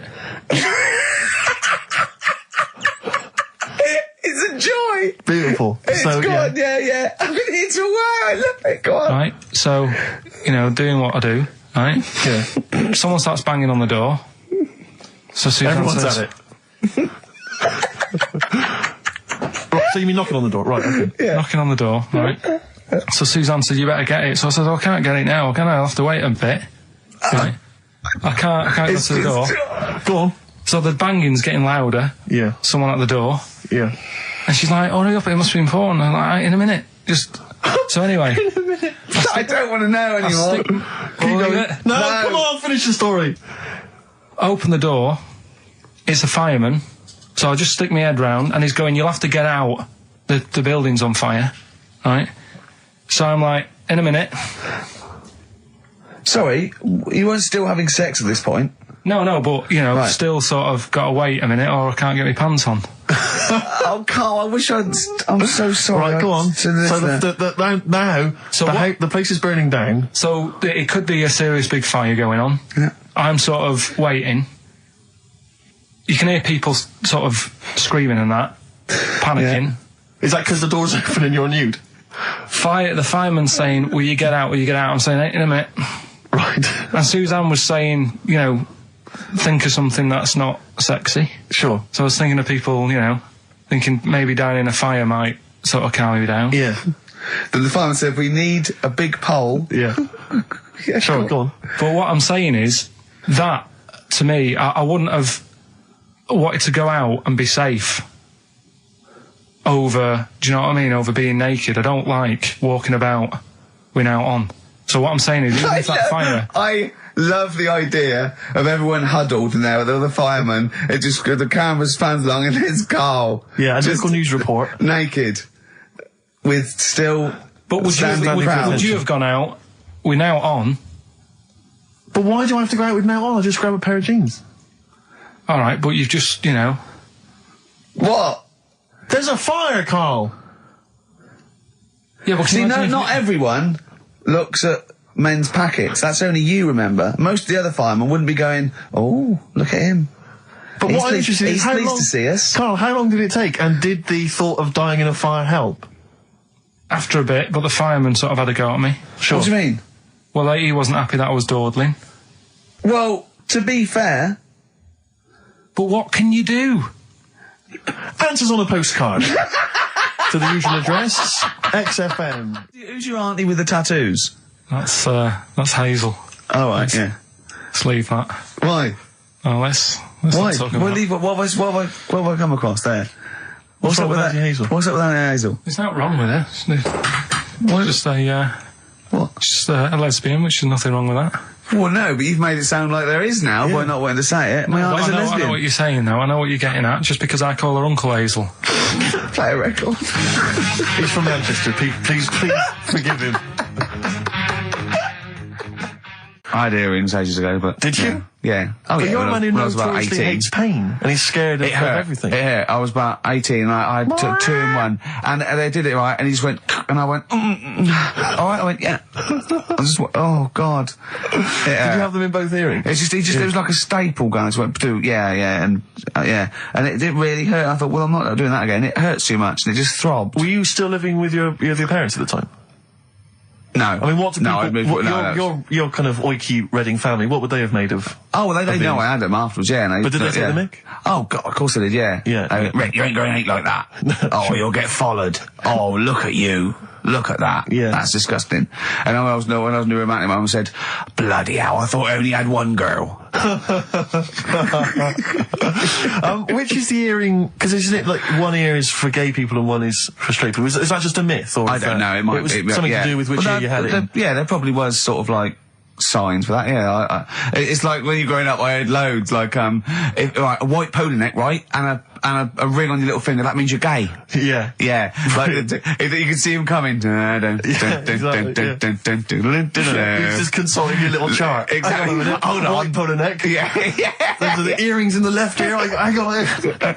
I don't know where I am. Wasn't there that thing that the famous cover of Born Bruce to Run? Springsteen? Yeah. Where you didn't know the handkerchief. Yeah, it was handkerchief in the right hand pocket. Dominant and was. Yeah, I don't know. But, where is this information? I wouldn't have known that. I might have gone around, with, if it was hot weather, something to mop my brow, I wouldn't have known that. Can't the gay people kind of notify us? Can't we have some kind of website or something we can check out? Do you still go to that pub with all those sort of like butch blokes? Lovely guys. With the moustaches and, the caps, great guys. A lot of them are firemen, a lot of them are like traffic cops. Great people. You know what I mean? Fascinating you know you're safe in there. Yeah, also, there's no women to... It's like you're just having a great time with the lads. And there's nothing... It's just brilliant. Playing pool stripped to your waist. Yeah, I know, yeah. I can talk. Oh, my back's to that. So, now coming up the Verve, after that, an amusing link about gay handkerchiefs. Oh, really? Looking forward to this. So it was last week when there was a little bit of confusion over the one for Holly Valance. Right? Of course. I don't think it was confusion. I think it was your error. No, it wasn't. And it was Holy Valance, and you meant Pelmet. Then Becky, who called up that time and said, if you're getting mistaken with Pelmet, right, she sent me an email in a week saying, I've done a bit of research. Yeah. It was my fault. I've made an error. Yeah. It is a Valance. Okay. And I know about Valances. As I told you last week, at the very end, my auntie loves them. Yeah. Right? She makes them. She started off just like putting them on top of the sort of window around the curtain. And then she thought, I can do more with this. Yes. And she had a little coffee table that had magazines underneath. And she said, I'm sick of seeing them magazines when I'm sat down. She sounds like a Pilkington. So... I'm sick of seeing them magazines when I sit down. So she put a Valance around the table. She just got Valances around everything now. Yeah. Right? Then, next step... she tapes everything. She never actually watches telly. She tapes it all because she gets sick of listening to the adverts and that. Yeah. So she tapes everything. So she's got loads of videotapes and that. And the video used to get on her nerves. When she was watching a film, she'd see the clock changing. Oh. And it distracted her from the film. So she put a Valance around that. That's genius. Yeah. So, That is Or is it mental? Only Mrs. Einstein can tell I us. don't know. She's even made a little Jack Russell look like a hovercraft. Yeah. If you It's stand still, great. that's So it. everything's got a balance. If you go round and you stand still for too long, the chances are you get a balance around your head. Yeah. This is this is Auntie Who, Auntie Nora. and this is the one that farted for 5 minutes. She did. Lest our listeners forget. Lest we farted forget. for 5 minutes. Called his mum, saying I'm farting. 2 minutes into the fart. She's about 2.5 minutes in. Yeah. God. She said I'm about 2.5 minutes into Well, the my fart. mum said, how long's it been going on for? She said, well, it was about 2.5 minutes before I called you. Yeah. And then it went on for a further 2.5 minutes or something. And then it stopped. And, She couldn't time it because there was a balance over the clock. Yeah, she Because it used to couldn't annoy time her it, when she was yeah. on the phone and you put her off, see the So time. it was she was consi- guessing it was 5 minutes. This was one consistent fart. yeah. I mean, it wasn't making a noise. It was just... Oh, it wasn't making a noise. Just gas. Right, endless gas. So, there you That's go. fantastic. Well, we started off with a new one, a little bit of Foo Fighters. We like new and old on this show, don't Indeed, we? we like to mix it up. I'd like to play the Smiths from their debut album, I Don't Owe You Anything. I Don't Owe You Anything. The lads from Karl's hometown there. Indeed. The Smiths. Brilliant, that one. Wow, I went to Manchester, didn't I, the other day? Went up to Manchester for a What did little you make of corporate. It was alright. Yeah. He went, wait till you get out. You see Piccadilly, it's better than Euston. Right. It was. It was nicer. I went outside and there was a ridiculous queue, and sort of one cab. Right, yeah. So, Horse-drawn. yeah. Yeah. And so I walked and it was okay. It was only down the road. It was a bit dark. It was wet and raining. Obviously, Of it's course. the north. I know, yeah. The hotel was very nice, but no minibar. I've never seen that before. I've travelled all over the world seeing them in a hotel without a minibar. No, So I I've don't know never what's heard the going on then. I don't know what's going on there. And then I did this corporate gig in Old Trafford. Pitch was up, don't know what they were doing, but, very impressive, big impressive. I think they're the richest football club, aren't they, Karl? Yeah. You did a gig at where? Old Trafford. It was in a function room. Oh, there, well, I but, thought it was the stadium. No, I'm Incredible. not that big yet. No. But I mean, I can't really comment on Manchester. I do know that Liverpool was voted most important music city via poll. True enough. Karl, you're making noises while I'm talking. Yeah, but you do this all the time trying to wind me up. And I'm not saying Manchester's the best place in the world, but what I'm saying is there's bits of it that I really miss. Yeah. Like last Sunday, right? When I'd met up with Ricky, we had spaghetti bolognese, which was all right. And then I said to him, I need some soil. Damn, I wish you'd invited me. It sounds amazing. So I need some soil. What do you think? You need some what? Soil? Soil, yeah. I need to repot a plant, right? Yeah. So You need to repot a plant? Yeah. Fair enough. So I'm like, where you can't see these shops in London. You Do you know can't what I mean? buy There's nothing around. I took him straight to one in my street. Yeah, but near your street, and that's probably the only one in London. Well, you say that, Karl. No, it does annoy me. Round my way, it's like, You can't move for soil shops. You can't. There's earth. You can just pick up handfuls walking down the street. Yeah, incredible. Which People is- just lean over into someone's front garden. No, You yeah. can take the plants as Yeah. well. No, Yeah. but what I'm saying is, Go on. Manchester, there's loads of decent hardware shops. Yeah. Here, if you want a panini and a latte or whatever, you can't move from. But for soil, I had to go virtually how many miles away from me to carry that soil home and stuff. Yeah. It's not good. I mean, London's all right, but if cities were sort of marked, It's neglecting the peat market, really. Well, isn't there's barely any mulch available Rick, in central London. I'm sick and tired of not getting a good, decent compost of a Sunday. Indeed. So, It sickens me. I'm thinking of moving to the north, where there is loads of soil and gravel Indeed. and animal shite. whatever. See, you're eating a biscuit. I can't believe it. Are you bored with this already? Do you know what? MTV called me last week. They called me again yesterday and said, when can they come down to do they're coming down next Saturday, by the way, to do a little screen test for you. They're going to sort of just film you with a little camcorder. You said this. They're going to film you. Are you alright? Do you want to, are you hungry? Do you want to go out and have a meal? I can't believe you're eating while I'm on air. No one can hear that. Do you know who I am? No one can hear Explain who I am. Well, that's Ricky Gervais, right? He's made his name on TV. Yeah. Okay, he's done any number of corporate gigs, and they pay silly money. So, Yeah. I mean, this guy's earning, and really earning beyond his talent. All right? So, I think I deserve a little bit more than a little mank eating a biscuit while I'm talking. Rick Gervais? Yeah. Have you won a BAFTA? Yeah, too. All right, so Yeah. just a little bit of respect. Yeah. Yeah.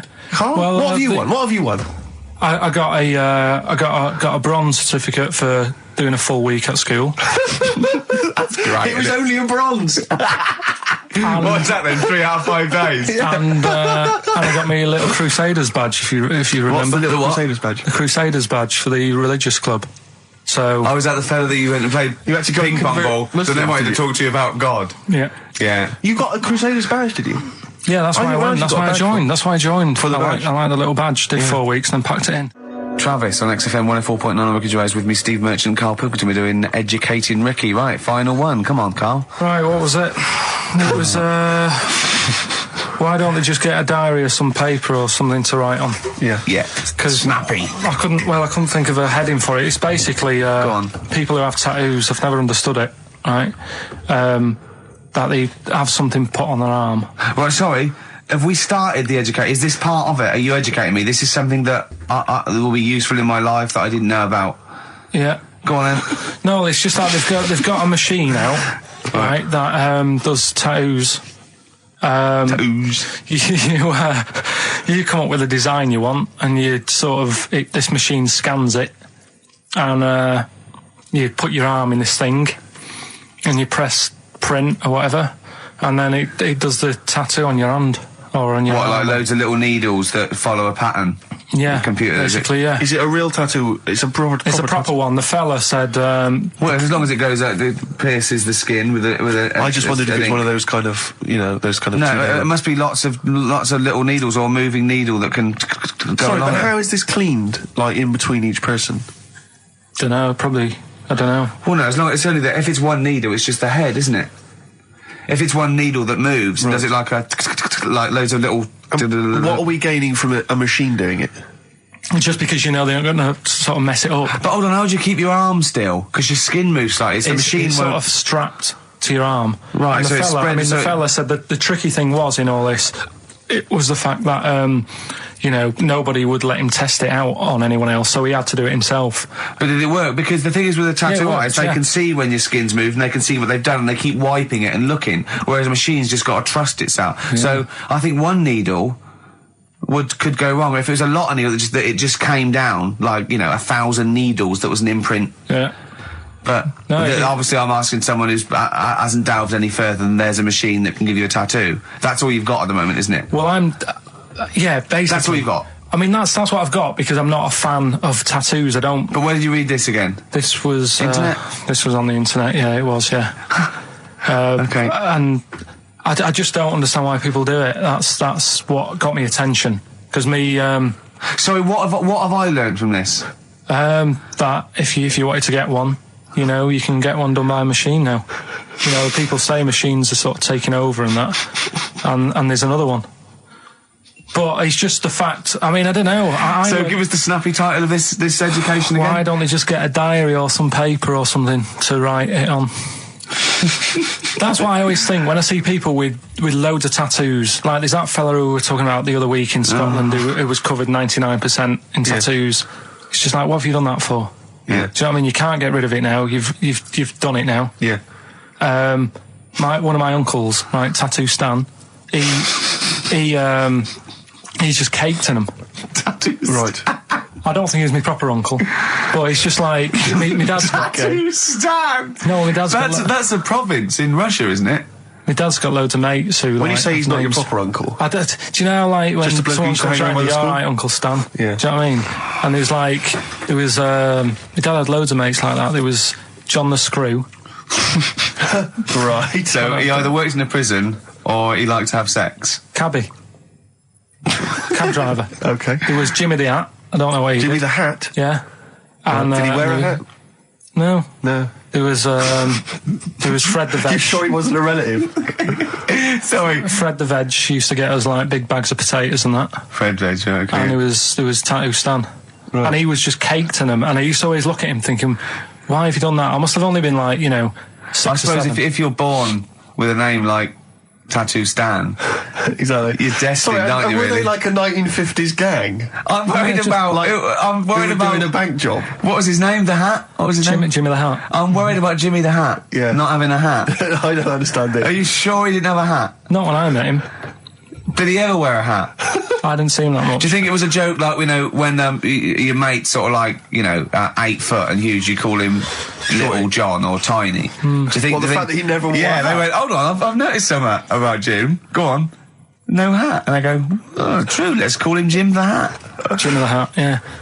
But me Uncle Stan, he had like loads of them. He did them himself, Oh dear. and it was always that Oh, thing. God. What was it? Things like It was, he had like the cross. cut here, one Cut here, on made the in neck. Britain. And if you're going to do them yourself, I'd say at least make sure you're sort of a good drawer. Yeah. And don't do it in the mirror so it comes out backwards. Well, that was the other thing. But like, I remember he did. Names are all right. He had like all his kids' names down his arm. And, what are they called? Yeah. oh, God, it's, Tattoo Stan Jr. Yeah. and Paul shits the bed. I'm trying to. Oh, Wabbai Kate. yeah. But he had. Frankie never amounts to anything. Oh, God. So he had like. Johnny, I don't think he's mine. So he did all this. I don't even know why I'm telling you about tattoos. No, nor do I, Carl. Hey, to be honest. Donald Blitzen from the About a Boy soundtrack by Badly Drawn Boys. Christmas theme there. Christmas theme there. You spotted the Christmas theme. Yeah. Carl's not really in festive mood, but I can't imagine Christmas is your time of year, is it, Carl? Well, I'm not sure any time of the year is, really. I liked it when I was about. I think when I was about 7, I enjoyed it. was that the one? Was that the year, the big year for You you? get loads of stuff. You don't have to worry about anyone else. But once you've like got a job, What did you get when you? When were you doing your paper round? How old were you then? I was about 13, 14. Well, that was then you were a man, weren't I you? had to buy stuff. Oh. But you're still not You're having quite a a good selfish time. man, aren't you? I didn't realise this. No, it's just that And Christmas. that's coming from him, Carl. My dad always said. Oh, right, steady on. Dad said Christmas morning was for like, for me. So he used to stay in bed. So he never. That's brilliant. That's a great thing to say, isn't it? Yeah. Christmas morning's for you. Run wild. Do what you want. Just don't bother me. I'm going to Honolulu for 2 weeks. That's great. Dad, it's Christmas. Do I have to do anything? No. So my mum used to get up because she used to like to see my face light up, when I opened the presents. And then, to keep the fireworks. and then I'd have to go to my bedroom from about 6 o'clock onwards because like my mum and dad were into having big Christmas parties and I wasn't like old enough to go. Right. So they'd say, right, you've had your fun there, you go up to your bedroom, stay in there. And, Really? Yeah, I remember one year, right, I got a train set, that's what I wanted. Yeah. Right? It's brilliant. Playing with it all day. I thought, I don't mind about the party, I'm happy staying up here playing with this. Brother comes in, he's had a few, right, he's going, yeah, give us a go on your train. How old is set. he? He's a bit older than me, so he might have been like, let's see. Well, let him be He must 18. yeah, probably about 18, 19, And how old something were like that. I had a train set, so I don't know, about 14. something like that, right? So I'm playing on that, loving it and stuff, and then he comes in and goes, oh, give us a go. He turns the transformer up to like 14. He went really fast for about 5 seconds, broke it, and then he went back downstairs. Wow. So Christmas, I hadn't even got to Sounds like Christmas Day. the Conservative government with British Rail. Satire, that is. Rick, I just thought that there's satire. It's If there's any saying- satirical it's- shows listening on it doesn't work. It magazines, doesn't work in any way because there's the analogy falls down apart from there being a train. think it through though. British Rail was trains, Yeah. and the government broke the trains in many. Well, they didn't break them, like not officially breaking them, but they. Oh, It it does work. It's perfect. Oh, I'm very pleased with that. And I can't. And no one's asked him to be on Have I Got News For You? It's weird, isn't it? 'Cause it's strange that when Yeah. you've got a satirical mind that's as quick as that. Yeah. All And right. he's broke your little train set. So what did you do? I just like watched telly and had some sausages. I bet you were happy with that though, weren't you? It's a bit annoying though, isn't it, when your main present of the year has been broke. And did it ever get it fixed? No, that was it. Put away. I'm intrigued why your parents wouldn't let you come and join in the festive fun. Was it like really debauched down there? Was it like eggnog everywhere? And Well, no, but I mean, that's fair enough. 6 is a little bit early, but I just think, if you're your kid, he had his fun, put him to bed at 8 maybe. And do he you think won't. so on Christmas Day? I thought that was a day for family. Well, not if there's a party going on. And Well, don't have the party on to Christmas Day. is Well, my point. that's another option. Yeah. Your parents are weird, aren't they? A strange breed. Well, I think that was the year, right? You're talking about buying presents and stuff. I think I did treat my mum to. I didn't buy my dad anything. I think that was like when I got a bit older, I used to get my dad something because he wasn't that bothered anyway. No. So, got me mum. There was a cheap shop, right? Of course. Thank God for that. Called Snips. Right? So I went in there and I thought, let's see what I can get her. And remember Victoria Plum? I don't think so. Well, it's like a fairy character. Right. Right? And my mum's into gnomes and stuff, right? So I thought, right. She must be pleased with you then. Victoria Plum. I was thinking, is that one of the neighbours? Is it like a brandy Do you liqueur? remember Victoria Plum? Victoria Plum. Victoria Plum, yeah, it's like a little fictional sort of character, right? Okay. So I saw it, I thought, yeah, she'll love that, right? So I did my paper round, saved up for 2 weeks, right? Aw. Got that sorted, went to Snips, bought the Victoria Plum. Next day, I'm in town with her, right? So I think, I know what I'll do. I said, come in here a minute, right? So we go in and we're looking around and I tested her, right? I went, look at that there, that's alright, isn't it? And she goes, oh, it's bloody awful. Oh, Carl. Oh, Carl. Oh, God. So then Christmas Day comes, I said, don't bother opening it. She said, no, why? I said, Oh, "Don't." no, why did you still give it to her? So, well, it's too late, I'd already bought it. Oh, Carl. So she opened it and I was like, and she said, oh, that's nice. I said, why are you saying that? I said, the other day you said it's bloody awful. She said, oh no, I thought you were pointing at something else. Oh, no. So that's why I don't get anyone anything anymore. Oh, God. Play record. Oh, God. Oh. That's good, isn't it? Not bad. Gold Rush let you down. I'm actually quite affected by Karl's Victoria Plum scenario. Just the fact that, like that eagerness, he wants to make sure it's a great present. He's saved up his paper round. He thinks it's like a gnome, but modern. I'm worried that you're using it as an excuse now, and that's why you're not buying anyone any gifts, because you've had your fingers burned once. I mean, you were 6, 7 years old. To be fair. No, you weren't. You were about 13, weren't you, if you're doing your paper round? Yeah, it must have been, 11 or 12 then. All right. Yeah, so I'd saved up. Oh no, I'm not using it as a thing, it's just What that... did you get your mum this year? I've sent them some money so they can get a passport. So they can get a passport? What do you mean, where are they? Immigrants? Are they trapped No, 'cause they've somewhere? Well, they're in a holding bay somewhere in Dover. Yeah, I got What a do you friend mean? who's a truck driver who's going to sneak them across. For New Year. What do you mean? So they can buy a passport. What do they do? Sell it when they were No, a bit 'cause- down in their luck? No, they haven't got that much money, right? They've never been abroad, and the mate said they might take them next year, and they said, oh, we haven't got a passport, so You've I got to thought... buy a passport, have you? Isn't that your God-given right as an Englishman? No, you've got to pay for them, they're 30 quid each, so you better add do, otherwise they're conning me. Right. They So said you it's sent them 30 60 You don't quid? get born with a passport, of You course you sent them don't. 60 quid in an envelope, have you? Well, check. Right. I love that. He'll be watching telly and France will come on and he'll go, oh, what do you think of that? She goes, it looks bloody awful. I go, Yeah, oh, don't oh, open it. no. Don't open it. Don't open it. So you've not paid for a holiday for them. You've No, I've you've just given sorted them- out the... Well, it's the better prize, isn't it? Because they can't go anywhere without it. Well, the passport keeps on giving. Yeah, It's the perfect so- 10 years. That is, yeah. So, but no, I never used to. I mean, I can't think of other things. I used to get me dad once I started getting him stuff. It sort of used to be a dressing gown, Yeah. and then, but as an extra surprise, I used to put like a cigar in the pocket, so he'd think that was it. Yeah. Then he'd put it on and put his hand in the pocket. Right, and then he what's just this? hit you because he thought you'd nicked it. Yeah. Oh, dear. So you bought him a jacket with a cigar? That's quite thoughtful. Did you sneak a cigar once one Christmas? Yeah. Well, it was that's when they used to have like the big do's, like I say. You know, they were known for it. Like the whole estate used to know that. You know, we were having a party. Yeah. So, So they'd all come round. so they all come round and You know. just have food and drink and that. And, I cannot imagine how unpleasant that must have been. Awful. And you locked in your bedroom with a broken train set. Yeah, crying. And looking at Victoria Plum, Yeah. whatever that was. In the bin. Oh, in the bin, yeah. And hear a mum saying, and he got me this. Got me Isn't this this piece shit? of rubbish. You could hear him just throwing it against the wall and laughing. And all the neighbours laughing. Yeah. And you'd come down, just be in pieces with loads of spit on it. Just loads of gob on it. eyes. And all the Polaroids of them just like laughing at it and pointing. stamping on it. All right. It's brought it all flooding back. But no, I used to get up in the morning and then like they'd still sort of all be there asleep on the floor and on the sofa. Oh, that's awful. Carl. That's terrible. Christmas is surely the one day a year which is a family thing. It's for the kids. They're the ones No, but that was Boxing Day.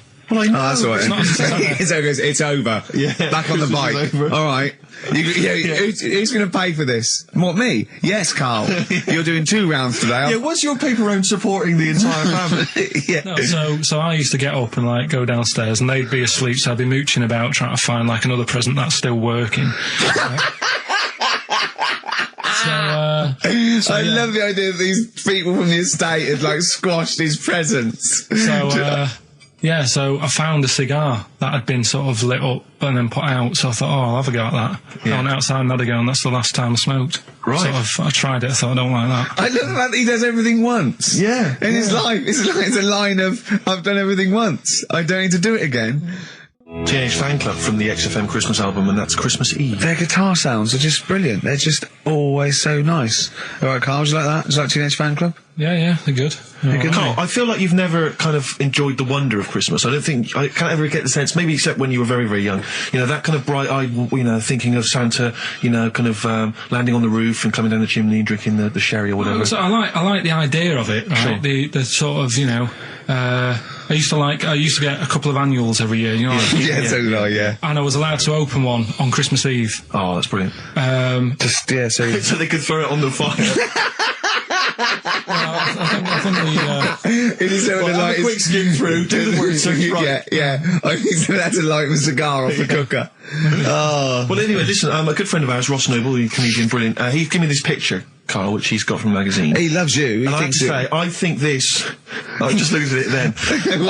Obviously, it's not going to mean much to the listener. Oh, this is but it is self-indulgent. currently available. I think it's in the current edition of Bizarre magazine, so you might want to buy that. It's not horrible, though, is it? There's a certain grotesqueness about it. Oh, it's a deformed person, isn't it? Well, to a degree, but I think what it's going to do for Carl is give him, I think for you and I, Rick, we're going to see his face. Lighten up, like opening a wonderful Christmas gift. Oh, you know what? I think I've seen this. Is this the one with the kid with the big head? I'll be honest with you, Carl, it is. Have you seen it already? Yeah. Let me just show it to you again so you can kind of highlight it again. I haven't seen it. It's like... yeah. We shouldn't be laughing at that. No, but that is like the kid who I went to school with. That is the same. That can't be the So same. do you recognise him? Seriously, that is the same thing he had. I mean, I have to say, it does look like it's been computer generated. It's so odd. Yeah. But look at the child's face. I Look know. at his reaction. Don't take another photo of me. I'm not sure this is right. It's not right. But I was hoping that would give you, Carl, just a little glimpse of. We've had a request as well on the best bits. So someone wants to hear you talking about your mates with the big heads. I don't believe it, because every time we go there, we get some sort of complaint about something. About what? Just leave it. Well, that for some reason that always goes from the story with my dad going to Blackpool for taking those kids there. And what kids? And leave it. No, what? No, I don't know. There's people that know what you're talking I'll about. tell you when we put a song on. No, well, I know what it is, Well, but you if can't you just say wanna that. know, well, Is it when? email Is it in. okay? Is it when your dad put a kid in the wheelie bin because he was getting out of hand? Yeah. So we're going to We can't go through it again. It's too controversial. We're gonna. What's the name? No, well, the thing is, right, you were just saying about what are you about Christmas. That's the funny thing, right? Because in our house, there's no one who's religious, right? No. My dad got annoyed when I went to church that day. He was like, what are you doing that for? Of course. I went to see a gig in Liverpool. Remember the band The Christians? Yeah. He thought I'd join some club. Yeah. I said, I've been to see The Christians. He was saying to me, man, what's he doing going out with them? Yeah. And then the other thing is, because I'm not christened or anything, my mum used to say to me, don't tell anyone that, because there's witches and stuff.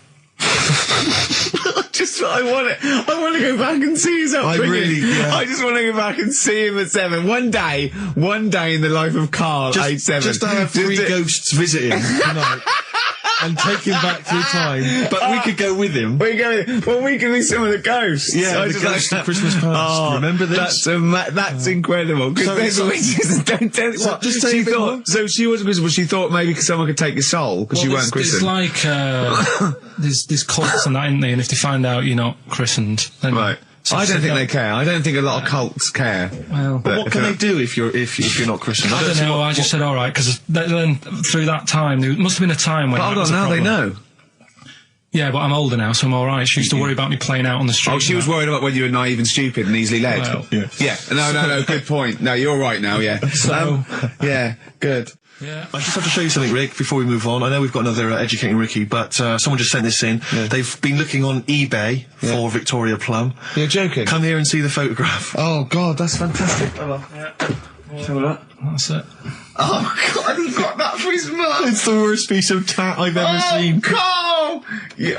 Carl. Imagine how. Oh, gutted. Carl. Imagine how. Look, think of him now, right? There it is. That's the worst thing I've ever seen. I'll tell you, it looks like a Diddy man gone wrong. It's it looks like extraordinary. a Diddy man prostitute.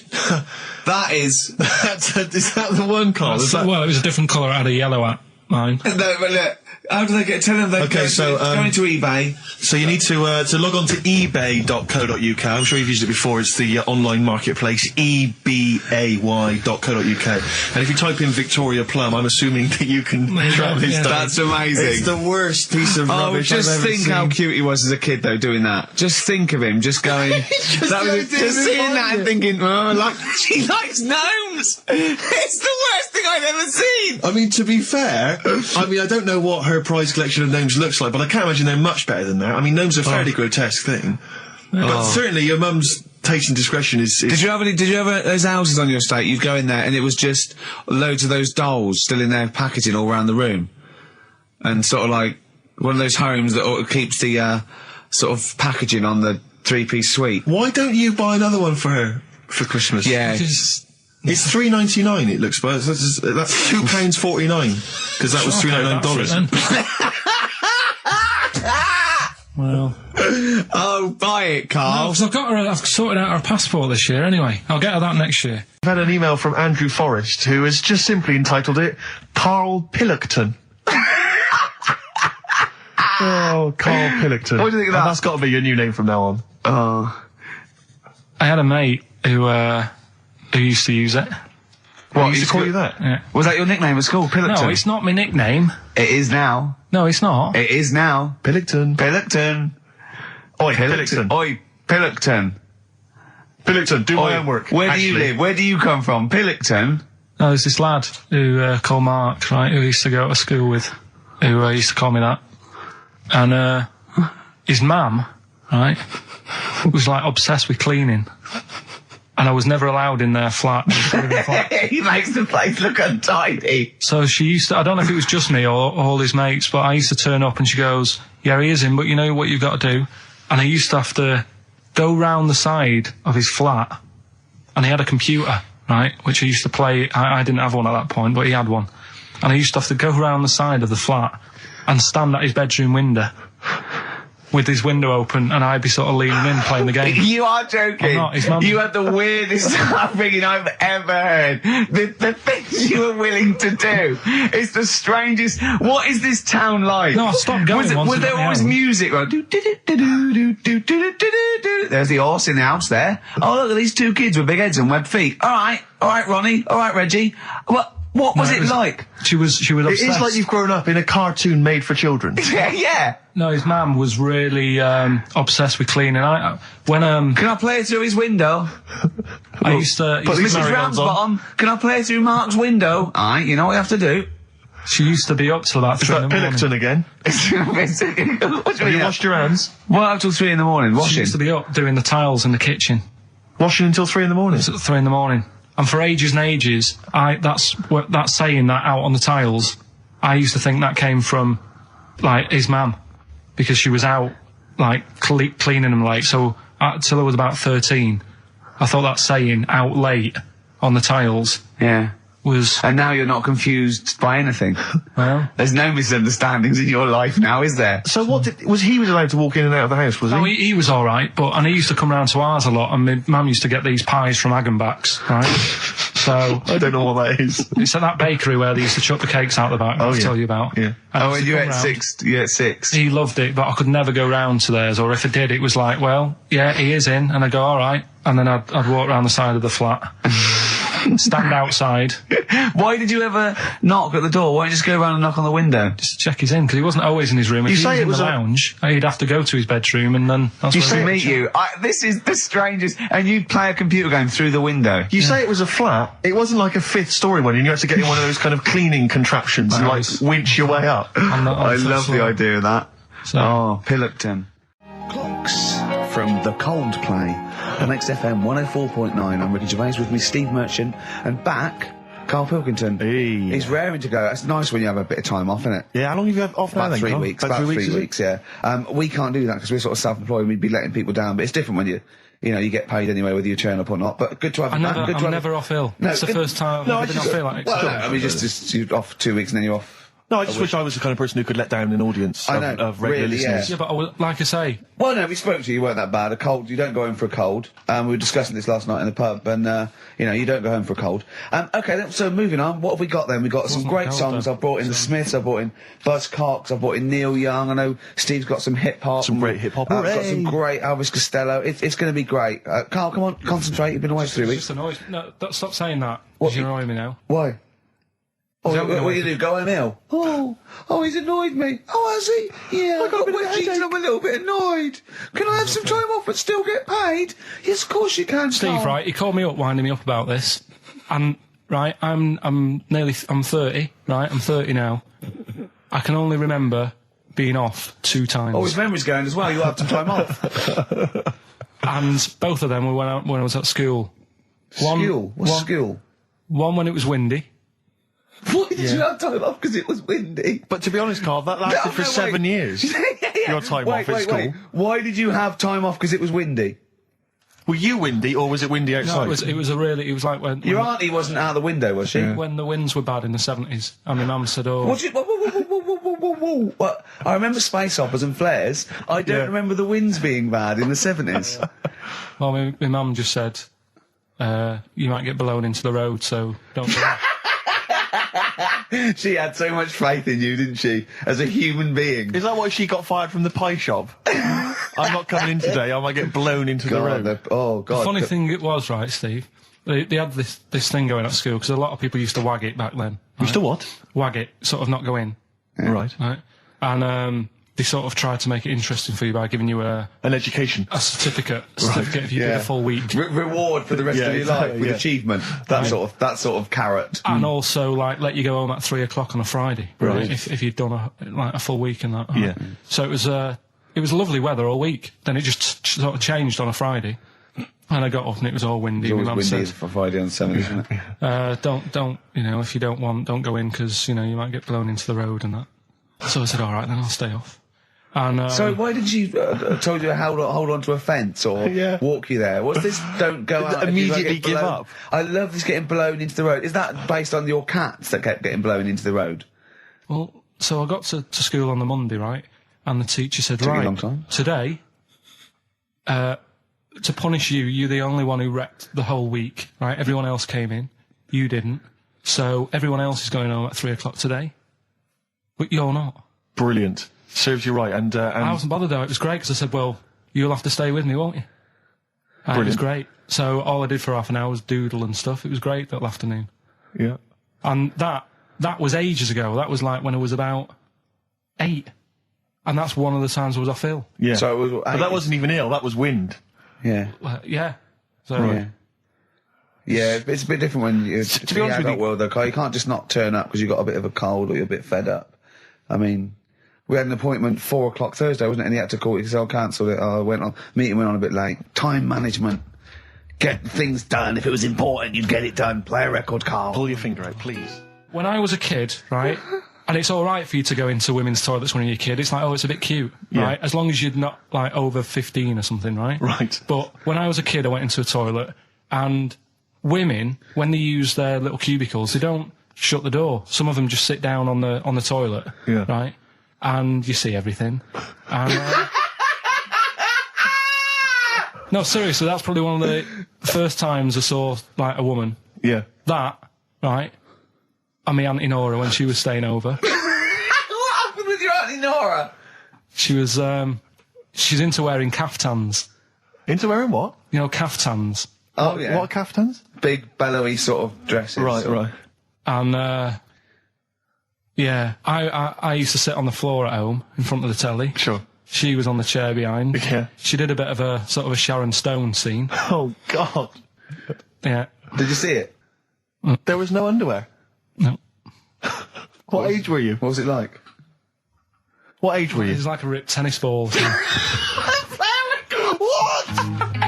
Right, we're off air. Either that or put us in for the Sonys. I've told you before about buying presents. Did those gloves have your name sewn in them? And a piece of string that ran over the back of your duffel coat? You know, I've never been into getting presents and that. I had the problem at that Christmas one, that time with the Victoria Plum. Yeah, we'd hate that. We'd hate to bring that back. We've done that. Because you talked about the because it's kind of to do with your dad, isn't it? He's a very bad gift buyer. Was that the problem? Well, yeah, my dad just wouldn't bother. It was my mum who sort of made an effort, and she sort of worked out half of what I wanted, then she left it to my dad to get it off someone, see if he could get one cheap or whatever. I love the fact that usually people talk about, like, drinking heavily or violent abuse, right? Yeah. But here's what he's been left with and scarred with from parents is bad gift buying. Yeah, and That's the not so Victoria bad, is Plum it? incident. In the greater scheme of things in the world, Yeah, but- that's not a bad thing to have, is it? Right, this is what it's like about getting presents and stuff, right? With my mum and dad. Go on. My mate, Colin, right? He Colin had, Makin? No, Colin Bailey. Oh, right? yeah. He had a Little Sinclair Spectrum, right? Yeah. Computer, Yeah. which was like the thing to have at that time, right? yeah. Used to always go round to his house. The deal was... Not the one you had to play through the window because you weren't allowed. No, that's another lad. Oh, right? yeah. This is a different lad. And the deal was, he came to our house, and my mum gave him a pie. And then I'd go round to his, and I'd stay there for a few hours playing, you know, Hungry Horace and stuff like that on it. Sure. Right? Now, my mum and dad knew that I really wanted one of these computers, right? So I waited about a year. Came round to Christmas Day. I thought, I reckon might have one. Turned out they bought me the wrong one. They bought me a ZX81 instead of a Spectrum, right? And Christmas Day, I'm there trying to load the games up. It's not working. I'm thinking, what's wrong, right? And the thing with me when I was a kid, I used to get quite sort of agitated. This is the moment. Right? I found out that it needed a RAM pack to make it work, right? Looking in the thing and it's saying, and make sure you put your RAM pack in the back. And I was like, oh, where's the RAM pack? And my dad's going, I don't know, I've got you the main bit. That's it. So I was that wound up, I just was sick, right? Just sick. I didn't feel sick or anything, I just was like, oh God. Went to the sink, just sick. Because I was that on edge about it. I said, come on, we've got to get one. And my dad's like, Tandy's shut. We're not gonna get anything today. Ruined again, Christmas Day. That was after the year when my train set got blown up by our kid. The following year, no RAM pack. And now you ask me why don't I get good presents? He's scarred. He just I'm gonna die. Honestly, I'm gonna die. It's just being sick. Yeah. There's no RAM pack. What? Did you get to the bottom of it? Why wasn't there a RAM pack? You have to buy them separate. Oh, It's one of them cons. What do you mean I can't play Frogger? Oh no. So, wasn't there another incident when you threw up? Spontaneously threw up? Through sheer anxiety? I do get it. It's not so much now because I've relaxed a bit, but as a kid I used to be quite on edge all the time with certain things. Do you think that's what happened to your The cat wind. that kept being sick? That it didn't get the food it wanted, and it just threw up? Do you remember that? Yeah. God, so they shaved it. Yeah, but again, you see, the cat thing, I mean, it's mad. I was thinking about it the other day, right? I used to think I had quite a normal upbringing, You didn't. right? And someone was talking Your about the mother cat. once told you not to go to school because it was windy, Karl. It was Yeah. not Right. a normal The upbringing. cat was being sick, so she shaved it, so it was easier to clean. Right, well, my mum and dad went on holiday, right? And I stayed at the Rosses down the road. Oh, yeah. Only a kid, must have been about 5 or something, right? And I was always running around in the house. I had a lot of energy as a kid. What the Rosses did, they had this cat that was dead violent, the most violent sort of angry cat I have ever witnessed. A tiger. Honestly, Steve, if it was bigger, it would have been, because it was just always having a go at you. Yeah. If you went to pat it on the head, it went to bite you and stuff. And what they used to do with it, to stop me running around, I'd sort of be running around, and then I'd get a bit tired, and they'd say, have a lie down, and I'd say, So I'd lie down on the settee and I'd nod off. And what they used to do, I'd wake up and I'd put the cat on my belly. Right? So I'd be scared to move because it's like it's going to get me. But it would keep you there. It kept me there, and it used to sort of slaver on me, and they'd sort of, go out or whatever, and I'd be lying there. That's not normal, is it? Carl, sorry, were you created by the Brothers Grimm for one of their fairy tales? What kind of a life is that? A cat paperweight to keep Karl in place. He keeps blowing around. It's windy.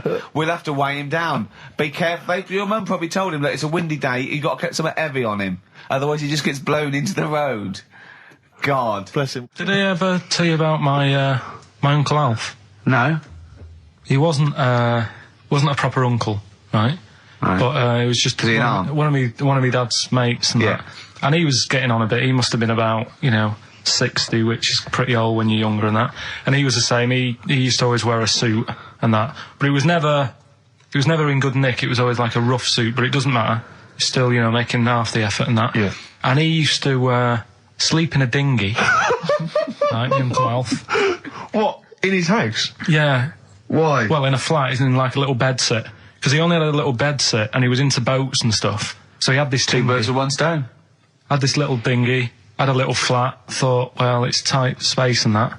He had a dinghy as a bed, and he had 2 tellies, right? He had 2 tellies, one that the sound worked on, the other one only the vision worked. So if you wanted to watch a programme... You had to turn both on. Put them both on like BBC One, turned one up and watched the other one. Wow. That's extraordinary. From his dinghy? Sat in his dinghy. That is brilliant. It was an inflatable dinghy, it wasn't like a wooden... Yeah, an inflatable one, big inflatable Did you ever go around and visit him? Yeah, now and again. Was it weird seeing a 60-year-old bloke in a suit, in a dinghy inside, watching 2 tellies? It's weird at the time, I thought. Which of the TVs stopped working properly first? I mean, did he... let's say the sound went on one of them. Yeah. Did he carry on watching the other one, hoping... that the other one was fine. No, he went and got a new telly, and then the vision went on that, and he went, oh no. He went, hold on then. Wait a minute. I've got another telly in the wardrobe that I haven't used. It must have been like that. Yeah. Wow, he sounds brilliant. Is he still alive? Yeah, he's still around, yeah. I haven't seen him for years, but he used to... be alright. Was he married? I think that's what happened. I think his wife passed away, and that's when he had all this, he had a boat. And it's like, oh, where am I going to put it in a bed sit? And it was like, hang on a minute. Yeah. You know what I mean? Sleep in that. So, yeah. I wonder if he ever brought any women back. Just the idea of bringing them back, getting down to it. Shall we move into the bedroom? Ahoy! Oh, that is fantastic. What were we talking about before? I was until the most complaints ever. The Last Temptation of Christ. I haven't seen it. Was it? It's Scorsese, isn't it? It's Martin Scorsese, and I've bought the film actually recently because I was intrigued to see it, but I've not actually watched it. But from what I understand, the reason that it was so outrageous is because it has a whole sequence which shows what it would be like if Jesus had lived his life and not martyred himself on the cross, but lived his life as a human being, part of which is him having sex. And so I think that was chiefly what the outrage was, that it was showing this godly man to be, as human as he was supposedly, because he's supposed to be human as well. So that's the reason. That was the reason that there was complaints there. I don't know. I haven't seen the film. I can't say. You see him, do you? You see him having sex, I think, yes. Although it is an actor, Karl. Yeah, it's not actually Jesus Christ. It's not the real Robert Powell. No. It's an actor playing Robert Powell. It's that, you see, sex on films and all that, right? When I was growing up, I'd be watching... No, just saying an example of this, really, right? When I was growing up as a kid and I'd be, watching films with my dad, right? He'd really be enjoying a film, right? And then a sex scene would happen. Right. And he'd go... On film? Or just behind you? Yeah. In the film, a sex scene would happen. Your brother up to his old tricks again. And he'd get up and go make a cup of tea, right? Right. Typhoon? That he'd stolen from some sort of telephone box? And, even recently, he thinks it ruins a film. Do you know what I mean? Because there's no need for it to happen, is there, really? Yes. Why? Sometimes it's warranted. if the film itself is Yeah, no, fundamentally some about... films it isn't though. Some films it Of isn't. course, some films it's arbitrary. I think the films that him and his dad watched together on Channel 5. Yeah. Probably not. Is it only on Channel 5 but in do your you not- house? But let's put it, if you're watching, I don't know, a late night, Friday night, From erotic thriller. 1983. Yeah, Illegal Briefs. A beautiful lawyer has to defend a man who may be a killer. She falls in love with him, but does she know a real man? Oh dear. You know what I mean, though. Lest you forget, of course, that I... Love Heat. With the bloke that is now in... Go on. of course, that I, according to the Internet Movie Database, I once appeared in one of those films, in the film Killer Image, a Canadian film, I believe, from 1989. According to that computer... It's all wrong, website. isn't it? It's all wrong. It's all completely all wrong. Of course it is, yeah. Apparently, I was in that, and I played the role of Kirk. Was it a porn thing? No, I think it's just an erotic thriller. Oh, right. That I suppose it You is. only had a very small part, though, didn't you? Indeed. Yeah. But no, do you know what I mean? Sometimes you don't need to go that far. Say, like in this Jesus program, right?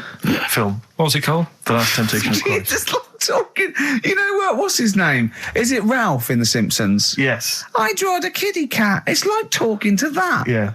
No, but right, this temptation thing, right?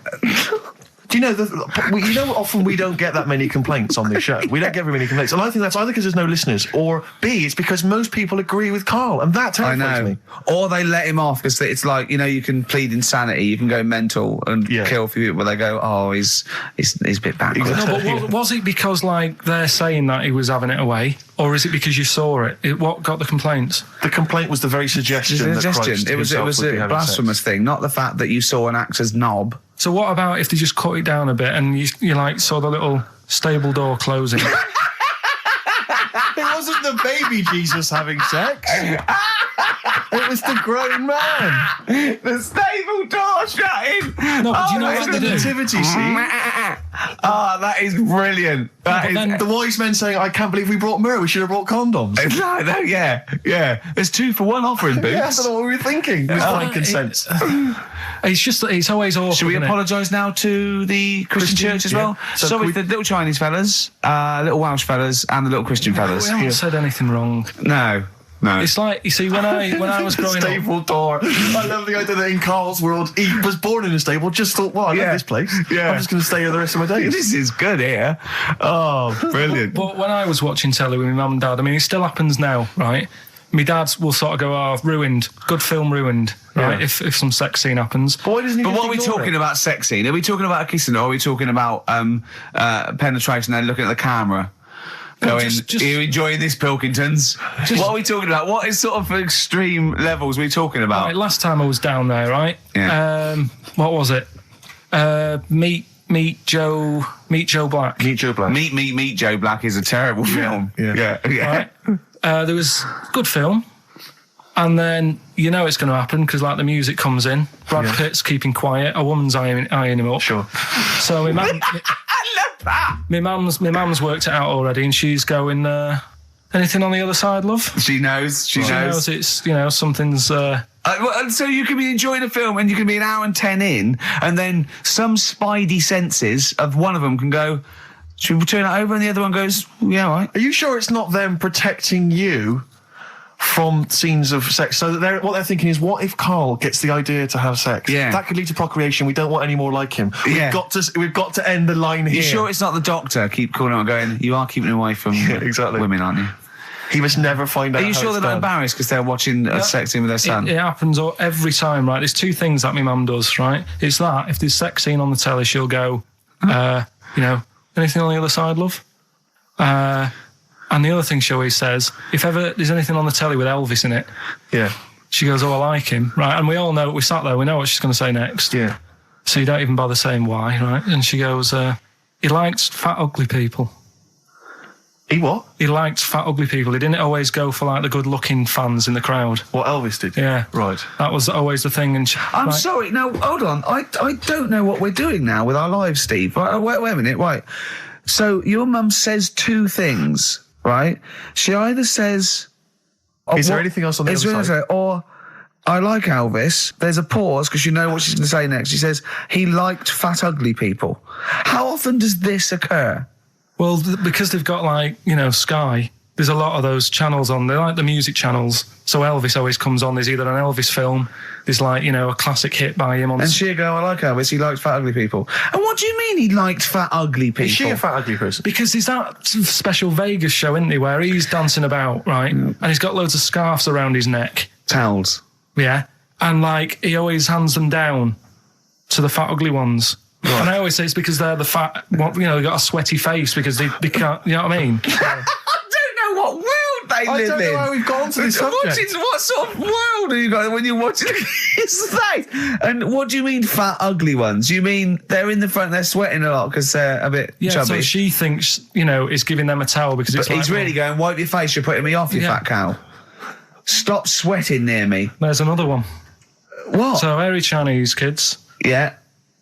Jesus. We haven't slagged off hairy Chinese kids. We slagged off Chinese. We didn't slag anyone off. We just said they really haven't got a town as such, and they wear shoes. What did we say? Yeah, little wooden shoes. And what did the I just don't know how we got onto Elvis and big fat ugly women. I don't know I don't know how we sidestepped from the Last Temptation of Christ. Did you see that fat girls and feeders Go program? on a minute.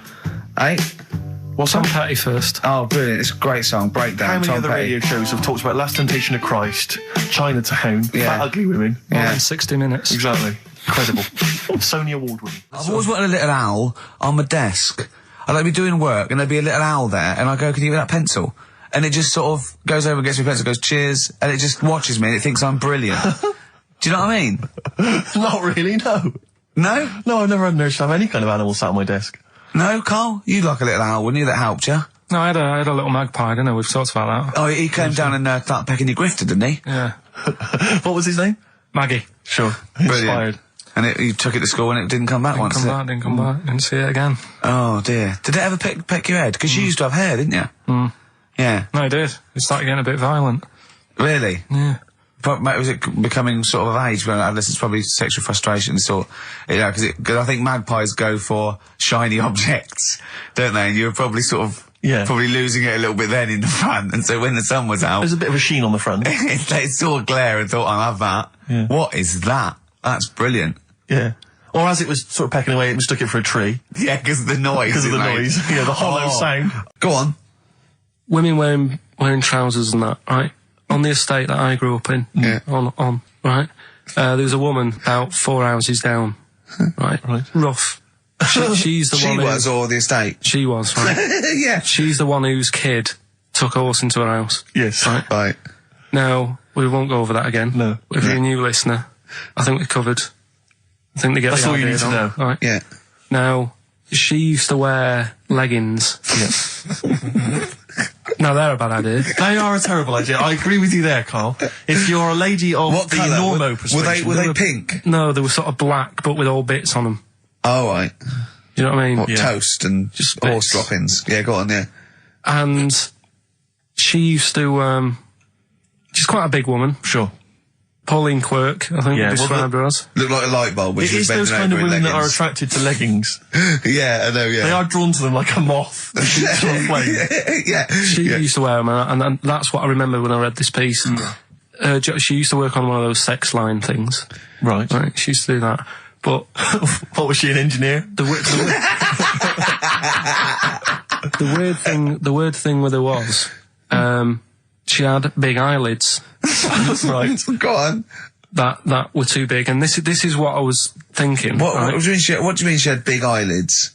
How big do eyelids have to be for you to go, they're big eyelids? What was she shoplifting with them? Would she come out of Dixon's with, like, radio stored in them? What do you mean she had big eyelids? It was another one of them popular things around our way. Do you know? Like, What do you mean popular things? think They go, oh, I say, well, they're all the rage. Can I get some big eyelids, please?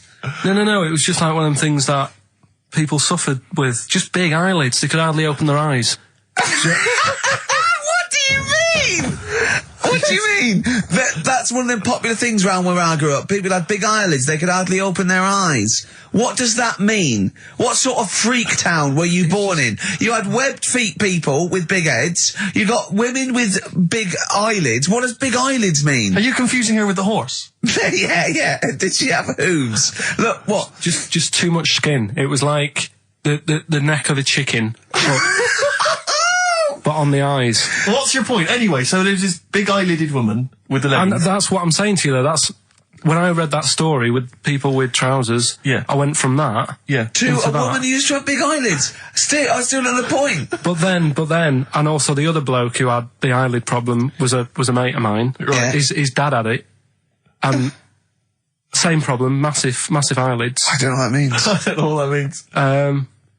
I used to say to my mum, I'm going round to Dave's house, Yeah. and Or to say, Droopy, well, as you call him. that's all right, but make sure his dad doesn't take you out in the car because he could hardly see. He had to have his head. He gets to tilt his head back to keep his eyelids Make open. sure! Did he have a couple of matches with him at all times? What a load of gobbledygook. I know. But this began as educating Ricky. I know, So it's what, like he was people thinking, with eyelids. but it's like you're supposed to make that leap as well. Yeah. If I mentioned the trousers, Ricky will probably be thinking about people with big eyelids and women wearing leggings. Play a record, Carl. Got nonsense. Adverts. No. Oh, all right. I had Potatoes, so much the mash farmers. last night. I had so much sausage mash at the second helpings that I had to sit on the edge of a seat so my stomach could hang down. I love spuds. Spuds and bread. I could not do without I spuds and bread. feel like maybe I could make my own bread. Spuds, I wouldn't know where to start with a spud. Yeah. And it's like, they're amazing. You can boil them, you can broil them. Yeah. I don't know what broiling is, Nor do but I. I suspect it's tasty. I don't think it's as good as. I mean, obviously the chipped potato is For the working everyone's classes, favourite. the Oh, chip. it was always on. The chip fat fire was always on in my household. The ceiling, the death trap fire. Polystyrene ceiling was Yeah. yellow. Exactly. Come Wednesday in our house, Yeah. and always had chips. Because all I remember hearing, if I think back to my childhood, all I remember was, gotta stop and get some potatoes, or phone your dad, tell him to get some potatoes. well, that was your job, wasn't it? Get Carl? the potatoes. Yeah. It was like, I mean, it genuinely, it does concern me What because did you have to do? Didn't you have to? Did you have to fill a diary out for your well, it's teacher? do you know when you're at school? I don't know if you do the same thing, but you get like a little red book, right? And every night, I think it was a way of the teachers sort of keeping an eye on you. So if you went out robbing, if you wrote it in your diary, they'd go, what you're playing at, Sure. right? So you'd have to write down what you did every night. Yeah.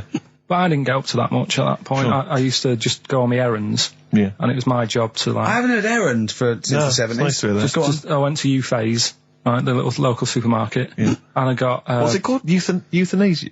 What? You- I did... U-Phase. New phase. U-Phase. U-Phase. Yeah. H-U-G-H. U-Phase. Oh, Hugh Oh, it's Phase his is his name. name, right. Yeah. Yeah. And I just had U-Phase, to right, get yeah. I just had to get like a bag of potatoes. Of course you did, yeah. And a Essential. loaf. Staple. So I used to put that in my diary every day, and it got to a point when like even the teachers were like, just make something up. Yeah. Stop putting the same thing in. Sure, start joyriding or something. Live. I love the fact that he was fascinated by the strangest village in Britain, but the stories he's told us about where he comes from, there's him going around with two fellas with big heads, webbed feet, a little pigeon-chested bloke, him on his grifter with Maggie pecking at him, his dad in a telephone box nicking groceries, and a horse in the house next door. I mean, how strange was his upbringing? And him hanging from his satchel. Unbelievable. There's another free. woman who I remembered. Actually, I'll tell you later. Go on, what? No, What? I'll tell you later about another woman who I remembered. What's give us a come on, give us a teaser. It's just a woman who rode around on a three-wheeled bike with her husband in a basket. Right, I'll tell you that. Right, and the final You don't clip. get teasers like that on any other radio That's a hell of a funeral service. Right, listen. Right, tell us about this woman. Well, it was just because you were saying about the, our living. We are broadcasting now, aren't we? This is actually going out. This is live. This isn't us sort of like... Yeah, sort but of- you were just talking about how I lived in an odd village Yeah. with kids with big heads and all that, right? And what I wanted to do, What is that again? There's two kids with big heads. yeah, they just had sort of big heads and webbed hands and that. They went to my school, and when I spoke to my dad the other day, because I'm going to see my mum and dad tomorrow. Oh, yeah. So I said, have we got any school photographs with the big-headed kids in? And he said, no, nobody bought those sort of school photos because they were in it, so it was always a bit ruined. But I said, well, No. he said sales were, because he obviously talked to other dads and stuff like that, and he just said, oh, no one bought them. But anyway, so I would love them. Yeah. That's why I'd buy them. yeah, but I wouldn't stand out, would I? If And it's on that's the saying something. mantelpiece. Yeah, well. But anyway, so I was talking about, When you say they had big heads, what do you mean? Do they look like someone from Doctor Who? they were just quite big. But they weren't related. No. So why did two blokes with big heads and webbed feet? I lived in a weird area. There was a Was sort there of a chemical plant close by. I can't believe you've never told us that before. That explains a lot. Not just the freaks in your neighbourhood, but No, there was loads of weird stuff going on. There was this, like I said, there was this woman who used to like live in one of the council flats, right? And she had a three-wheeled sort of big, what do you call Son, three-wheeled son. He was the weirdest bloke we ever knew. What do you call it? Like a big tricycle, but for an adult rather than one for a kid. It was a big one. It wasn't a motorbike though. It was a no. It was a push bike thing. Right, yeah. And she used to sort of ride down the road with a fella sat in the basket on the back with his like legs dangling over, and they'd be going to like the pub and what have you. Was it a different fella each time or the same one? No, same little sort of bald-headed fella. Sure, it wasn't collection for like organs and things. Bring out your ill, and then people just throw Grandad just in the back and go, right, we're getting £4 for Grandad. But she's Got a lovely pair of testicles on him. They're very low, but they can still Bring out your dead or nearly dead. She used to pick on her husband quite a lot. They'd be in the pub and what have you, and they'd be sat by themselves, but she'd always be sort of, having a go at him, moaning at him, sort of pushing him about and that. So my dad and his mate, right, they went round to their house, knocked on the door, she answered, and he said he was a copper, right? He said, Detective Pilkington, gonna come in and have a word. So I'm just going to make a note of impersonating a police officer. Yeah, but for the good, he went in and sort of said, now, I've heard, It's a superhero. I've heard, you picking on your husband a lot. Yeah. We'll be keeping an eye on you. Do it again, and there'll be trouble. And she backed off after that. She That's was all good. right. And how was the husband? Was he still in the basket though? Was he allowed to ever sort of like ride up front with her? Or was he just always in the basket? She'd sort of stopped picking on him in public places and stuff. That's like good. That. Just You can't get done, can you, just for doing that? I think impersonating a police officer Well, is you a criminal probably did. offence. There was no gain. I think you can't impersonate a police officer full stop. But I think they'd probably be lenient on him that he was, But let's face it. He's not going to be caught because why would anyone know about it? It's not like his son's going to say it on a radio station, is it? And stitch him right up. Is this something you did generally? Kind of a little bit of light vigilante work? Just whatever, him and his mate, just, if they saw something going on, they go, what can we do? What little scam can we do, or whatever. Oh, that's fantastic.